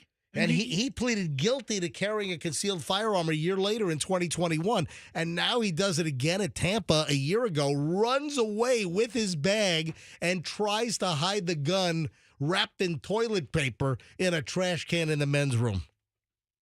This guy's a mess. Yeah. So now, whereas if you have a gun and you forget about it, you might get hit with a hefty fine. This dude, because of running, he's going to prison here in, I think it's federal. So I would imagine, yes, according to the Department of Justice. So I would imagine he's going to, he was trying to fly from Tampa to Las Vegas back on August 4th of 2023. And now he's going to do he was just sentenced yesterday to 3 years, 6 months. And I believe it's going to be federal prison. Yeah. I don't think that's, is that, I mean, it's TSA is federal, right? Yeah, sure. This guy doesn't learn. No. I mean, one time it's an accident. You try to talk your way through it and take the fine. On the topic of guns in trash cans at the airport, I told you guys a story about, this is years and years ago, when, my first husband, we had, 6 or so guys at the house. And then, we find that one of my ex-husband's guns was missing. What? Yeah. So you never told us this. So one of the guys who was at the house obviously took it, right? And then it showed up. Where did your husband's friend find the gun? Why did your ex-husband have guns just lying around? Oh, yeah, he had a lot of guns. Yeah, but he didn't have them. He didn't have them hidden or in a safe. Well, I don't know. Anyways, it was just him and I living there. We didn't have children, and one of the people staying at the house, one of the 6 guys, took the gun. Wow, stole it. Right? Did your ex call the police? So the police called him because it ended up in a trash can at Tampa International Airport. What? And what year was this? Early 2000s. So your husband's gun. This my is ex-husband. What was his first? What was his first name? Paul. So Paul Wilder. Yes. And he had a gun stolen from a nice friend, by the way. And then the gun was found in a trash can, and the serial number. Yes. But did your ex-husband, did he call the police to report the gun was missing to cover his ass? He did. Yes. All right, so there was a report on file that gun with that serial number was stolen. 100%. So then it was found in a trash can at Tampa International Airport in the early 2000s? Yes. Holy schnit. So it was actually his bachelor. That's what it was. It was his bachelor party. So all of these guys had come into town. Wow. And so what he was doing is he was calling each of the friends. I mean, he had a couple of friends. He's like, no, it definitely wasn't them. But, the couple of friends that he suspected may have taken it, he called them and said, yep, they found it at the airport and they have fingerprints on it. So we're going to figure out who it was, which was not true. That was a bluff. That was a bluff. Right. And then the one guy who he said this to admitted it that he took it. Who was it? Was it another Major League Baseball player? Or No, it wasn't. One of the good old boys from the Carolinas. Did you know the guy that Yes. copped at stealing the gun? Yes. I mean, I knew him because he was my. What does he do now? Is he like in federal prison somewhere? No, I don't know. I mean, sadly, he went into this. You know, he's having mental health issues. He took a gun to Tampa International and dumped it in a trash can? Yeah. Was it inside or outside the secure area? I don't remember. I would hope it was outside. Oh, Yeah, no, sure. the secure area? Yeah, yeah. Oh, I'm sure it was. Obviously, it was outside. Yes. Wow. And how did they find the gun? I mean, that's my point. Is it when I hear this story? The cleaning crew emptied it was like a clear bag, a trash bag, and they saw the gun in the trash, and they called the airport police. Good question, but I wonder how much crazy stuff ends up in those trash cans that people are like, "Oh, I can't take this through security." Just have to dump it. Oh, you know what? I bet you that Tampa Airport Police probably pay extra close attention to trash cans just outside of security to see if people dump stuff. That's a very good point. And did this happen before or after 9/11? This was post. Oh, good question. Yeah, I know. No, I asked good questions. Pre 9/11. It was before 9/11. Right before 9/11. Wow. All right, you ask some good questions. Right? Some of your questions are kind of silly, so don't get so full of yourself. Wow, that's an interesting story. And what did this guy do? Did you know what he did for a living, or? I have no clue. Do you remember the guy's name? You have to remember, when I was married the first time, we were like 21. So I think this guy was still in college. God, that's 50 years ago. I mean, it's a long time ago. I'm kidding. It's not. It's something. It's a lifetime ago. All right, closer to 50 than 30. 9:19 at the MJ Morning Show. All right, we have one segment to go. I got celebrity stuff. There's more with the whole Ben Affleck and J-Lo situation. Also, Mr. Beast. You know, the internet content creator, Mr. Beast. Yeah. He's admitting to a controversy. So hang on, get to that here in just a second. We got a lot. Also, reasons why you should not buy gas at Costco. Oh, that's a bummer because that's one of my favorite places to buy gas. Hang on. It might not be what you're thinking. Okay. All right, so hold on. There's a lot of stuff to keep you listening, folks, including you, Roxanne. And we'll do that in minutes with the final chunk of the MJ Morning Show, moments away, here on Q105. Hey, you heard me read that email earlier today. Was it Jim?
Have you noticed a bunch of commercials using Lindsey Buckingham's Holiday Road recently?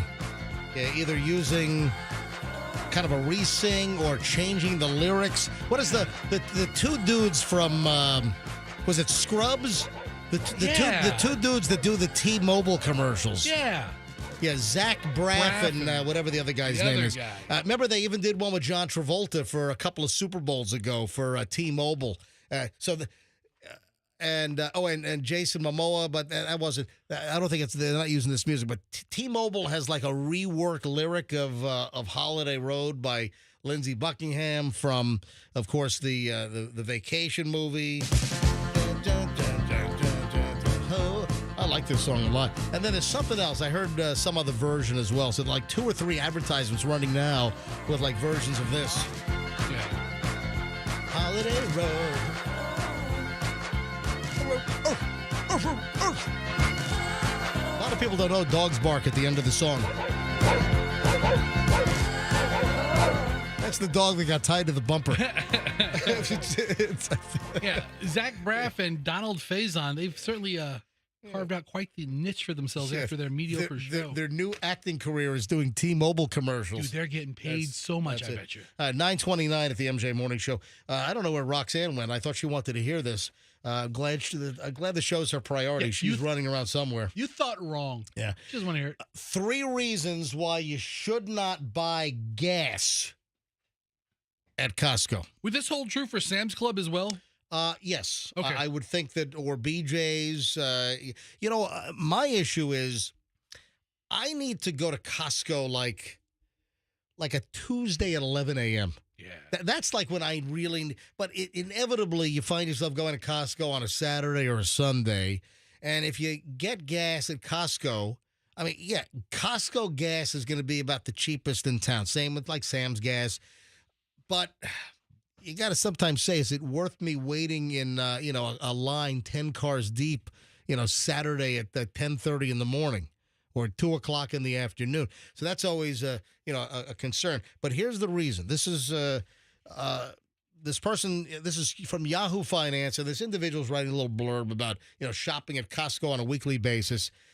constantly running out of products, milk, produce, snacks, etc., blah, blah, blah. But I like to time my Costco run strategically to when my minivan's gas tank is getting low. Buying gas at Costco commonly saves me money compared to the cost of filling up elsewhere. So it makes sense for me to buy gas when I'm already there to do other shopping. But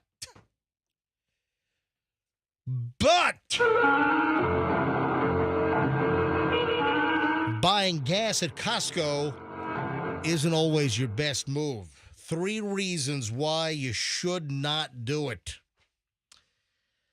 Costco fill-ups could lead to overspending. So, yeah, you could save some money on the gas, but you could end up going into the Costco and buying impulse items that otherwise you wouldn't need. Or you walk out with a 75-inch TV you don't need? Whatever. You know, you're buying stuff you don't need, so you're overspending in the store, so you're completely negating your savings on, maybe 20, 30 cents a gallon or whatever on the actual gasoline itself. Well, it sounds like you just need some self-discipline and you get the benefits. I would say that that's a fair statement.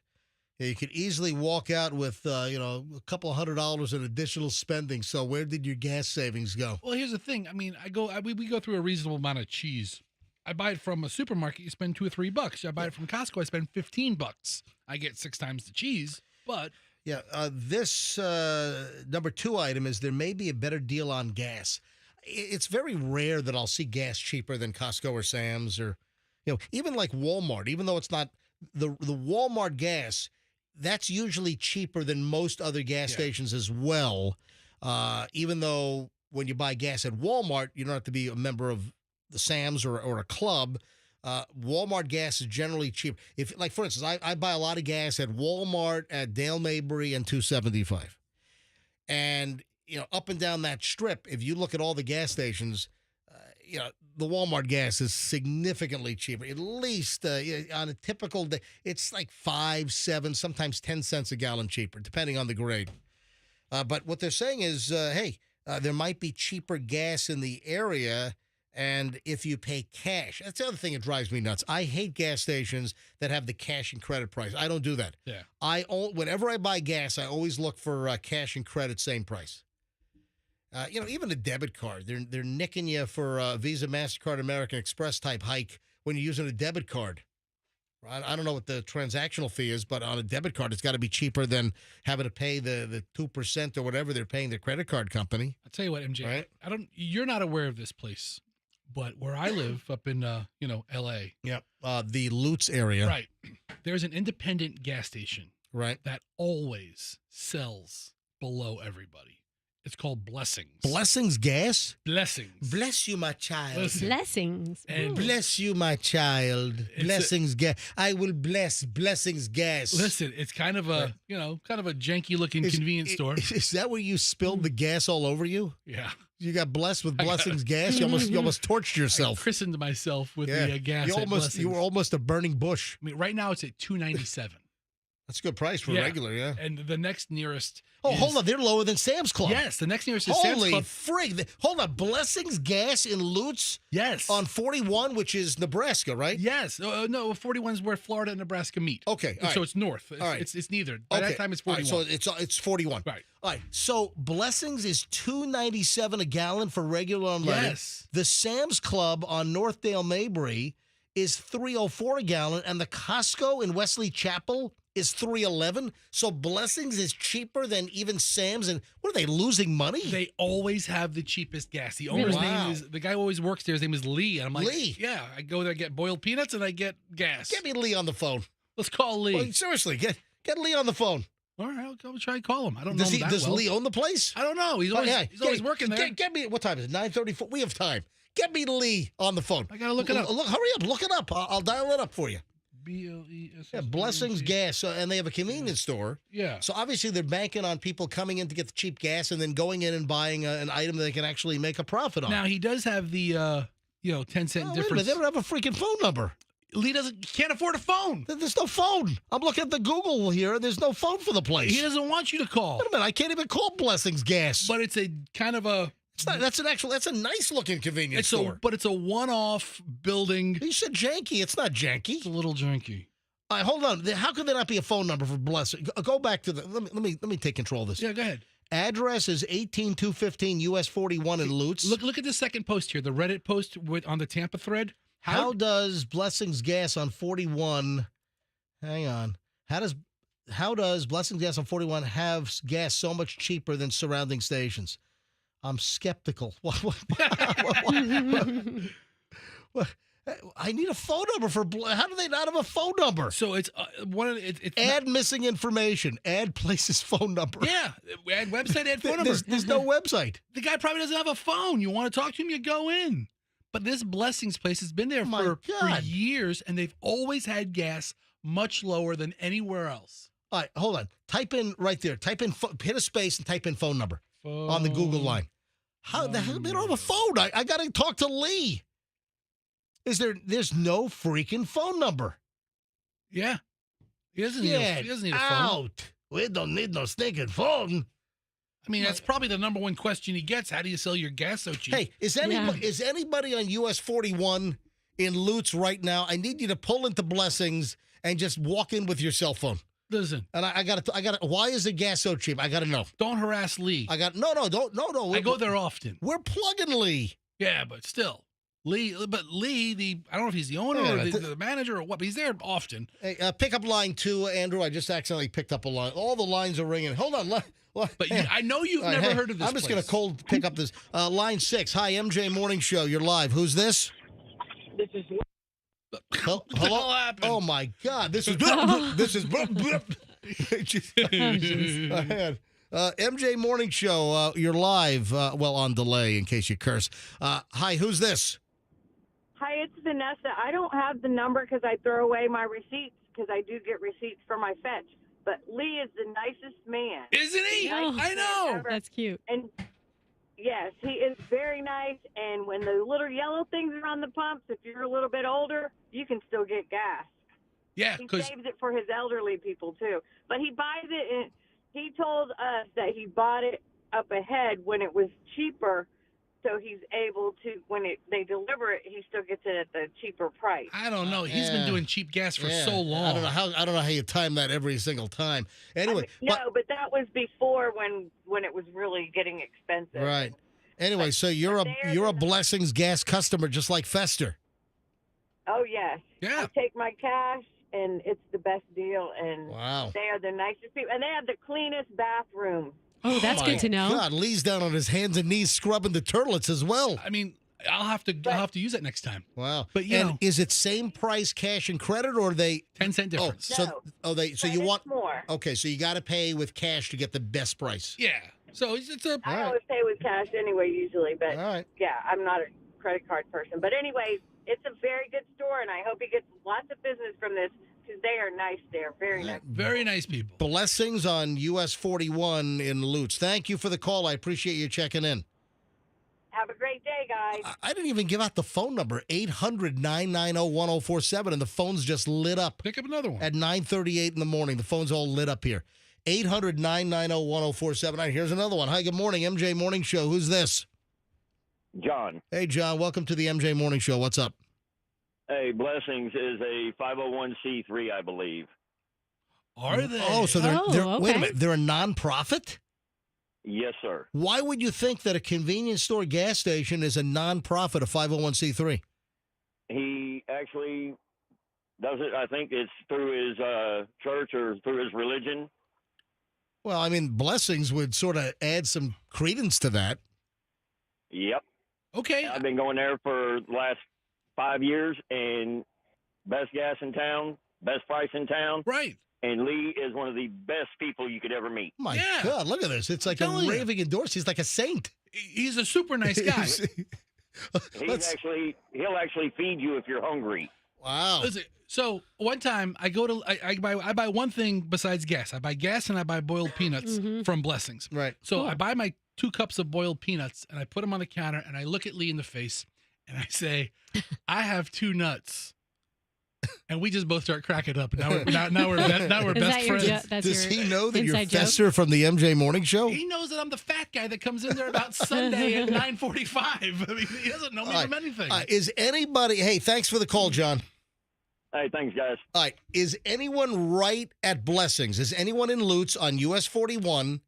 Are you right there near Blessings? And can you pull in live on your cell phone and get Lee for me? I want to talk to, because they don't have a phone. There's no phone listed for Blessings. It's a super tight parking lot. Right. It's not like what you think of these big new gas stations. If anyone is right nearby Blessings and Lutz, call us 800-990-1047. 800-990-1047. Call us live right now, 800-990-1047, and pull into Blessings Gas and Convenience Store. And I need you to walk in live on the air with us and then hand the phone to Lee so we can talk to Lee. I mean, people are singing Lee's praises. Yeah, Holy moly. Nothing but nice things to say about Lee. I don't know if he's the owner of it or what. So if you're in the area, you can become a live on-the-scene reporter for the MJ Morning Show so we can check this out. Anyway, so this all started from... not shopping at Costco for gas because you're going to spend all the extra money. Inside. I save all the money on the gas. I buy two boxes of nuts. And number two was there might be a better deal on gas elsewhere. There usually is not. Really. That's a dumb reason. But wait a minute. But here, Blessings is cheaper than Costco by like 14 cents a gallon. By a lot, yeah. All right. And then number three, you won't get cash back on your executive membership. All right, I see the phones are ringing. Hopefully somebody is near Blessings on US 41 and can just pop in real quick with your cell phone so we can talk to Lee. 800-990. Andrew's screening call. Hold on a minute. I don't know if he's working today. Hi, good morning, MJ Morning Show. I have the phone number for Blessings. Oh, you good. Oh, you do. All right, hold on a minute. Let me put you on hold. Yep, hang on. I don't want to do it on the air. Let me get Fester to pick up your line, okay? Okay, thanks. And what's your name? Brenda. All right, Brenda, hang on a sec. All right, Brenda's on 4. Get Brenda, write the number down, and we'll call it up real quick. Hurry up. It's 9:42, man. I got other things I got to squeeze in here. This is Fester. What's the number? We got off on a Blessings tangent. Yeah, I'm on a big old religious pilgrimage right now. Mm-hmm. Right. I'm going to have to do that long walk in Spain with Martin Sheen. That was a good movie, by the way. I didn't see that. Oh, that was a great movie. Was it? Yeah, with Emilio Estevez and Martin Sheen. That was a great movie. Whatever that long religious... all right, hold on a sec. Andrew just said in my ear that he's been given a number that doesn't work. Hey, Fester, just give me the number. All right, hold on. Give me the number. Yeah, that's the number we just got. Yeah. So apparently online there's a couple of numbers that aren't associated with the business, but is associated with the corporation. Well, Andrew says this doesn't work. Yeah, I'm not trying to do a... So I kind of need someone just to walk in the damn place. I can walk in later. We ought to have Lee as our special guest. We should. Listen, super nice guy. He can bring you some of his delicious nuts. Yeah. Tomorrow, don't forget, I got burgers coming in. Oh, I'm so happy about that. From the Habit Grill. The Habit Grill was just named by USA Today the best fast food burger in America, displacing In-N-Out Burger. They've fallen to number 2, and the Habit Burger, is it the Habit Grill? Which is on East Bay. It's a California chain, and the only location so far in the Tampa Bay area is in Clearwater, Largo area on East Bay. It's the Habit Burger Grill, has been named the #1 fast food burger in the United States by USA Today. That's awesome. And it turns out a guy I know is the franchisee for Pinellas and Hillsborough. And the first location is over on East Bay. And they're bringing in burgers tomorrow morning about 8:30. Tell them there's an open lot right next to Blessings in Lutz. You get my gas and my great burger, all the same stuff. I wonder how much his business has gone up since that publication, since the honors. Yeah, right? All right, I've got a couple of things that I teased the Ben Affleck thing. So Ben Affleck and Jennifer Lopez will file for divorce. Yes, it's official. Yeah, so the word is out that Ben Affleck and J-Lo will file for divorce. Ben Affleck has purchased his own $20.5 million home in L.A. What a shack. 20.5. I mean, that's a lot of money. 20, I mean, just yep, okay, I'll take it. $20.5 million. Okay, I'll take it. These people are next level rich stuff. I mean, big deal. And I want to play an audio bite for you. I'm going to need to spend some more time on this tomorrow, but I want to play an audio bite. I want you to tell me whose voice this is. Tell me, well, actually 2 voices. Andrew, do they say their names in this audio bite or no? All right, listen, tell me whose voices these are. How'd it happen? She showed up dead on arrival. This never gets easier. It does when you call CarShield before your car breaks down. Look at these prices. The camshaft, transmission, engine. Don't people know? A plan through CarShield could protect up to 5,000 parts and systems. You hate to see it. An out-of-warranty car is going to break down eventually. You know who this is? Which is why they need a plan through CarShield. Those expensive repair bills get paid and at the mechanic of their choice. I know who one of them is. Who is one of them? Isn't the male Ice-T? Jess. I recognize his voice. Yeah, the from female is Yes. Vivica Fox. Vivica Fox. What was that show that she was on where they called her Auntie or Auntie, whatever? What was that show that she was on? So Vivica Fox, that's a CarShield commercial. And I saw the story yesterday that CarShield has to pay a $10 million fine to the federal government for deceptive advertising. Why? Do they not cover everything they say they do? The Federal Trade Commission said that purchasers of vehicle service contracts were led to believe that certain repairs would be covered only to find out they wouldn't be. Officials said celebrity and consumer endorsers made false statements in its ads. Sports commentator Chris Berman and actor Ice-T were among the celebrity endorsers noted in the Federal Trade Commission's report.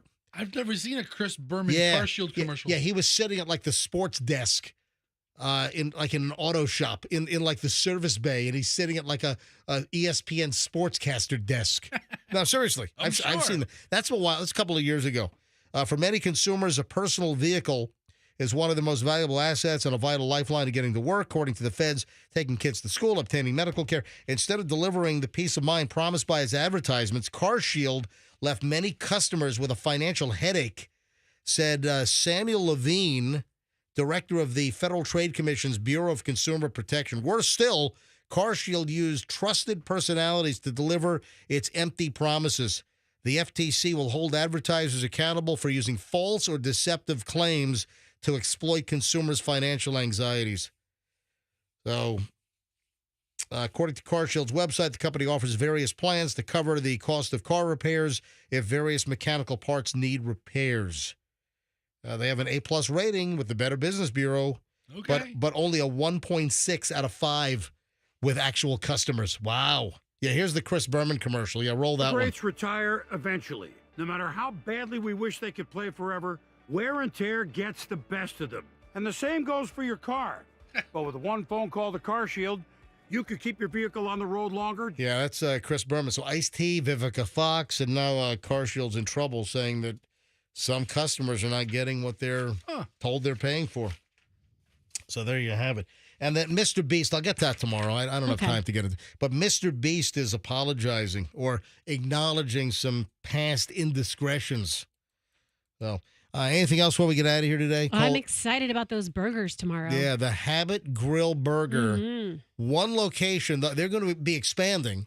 There's only one location on East Bay in Clearwater, and USA Today named it the best fast food burger in America. Number 1 now, sending In-N-Out Burger down to number 2.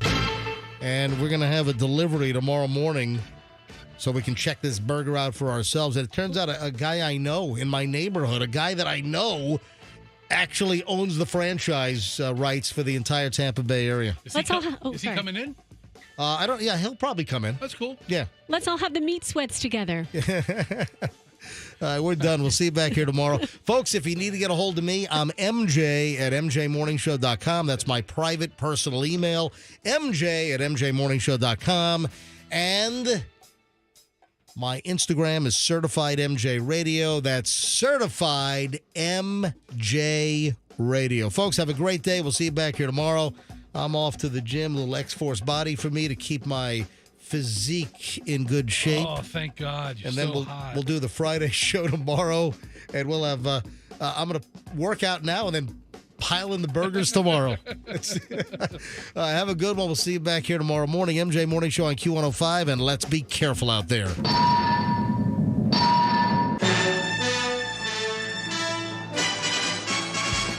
Download the app now.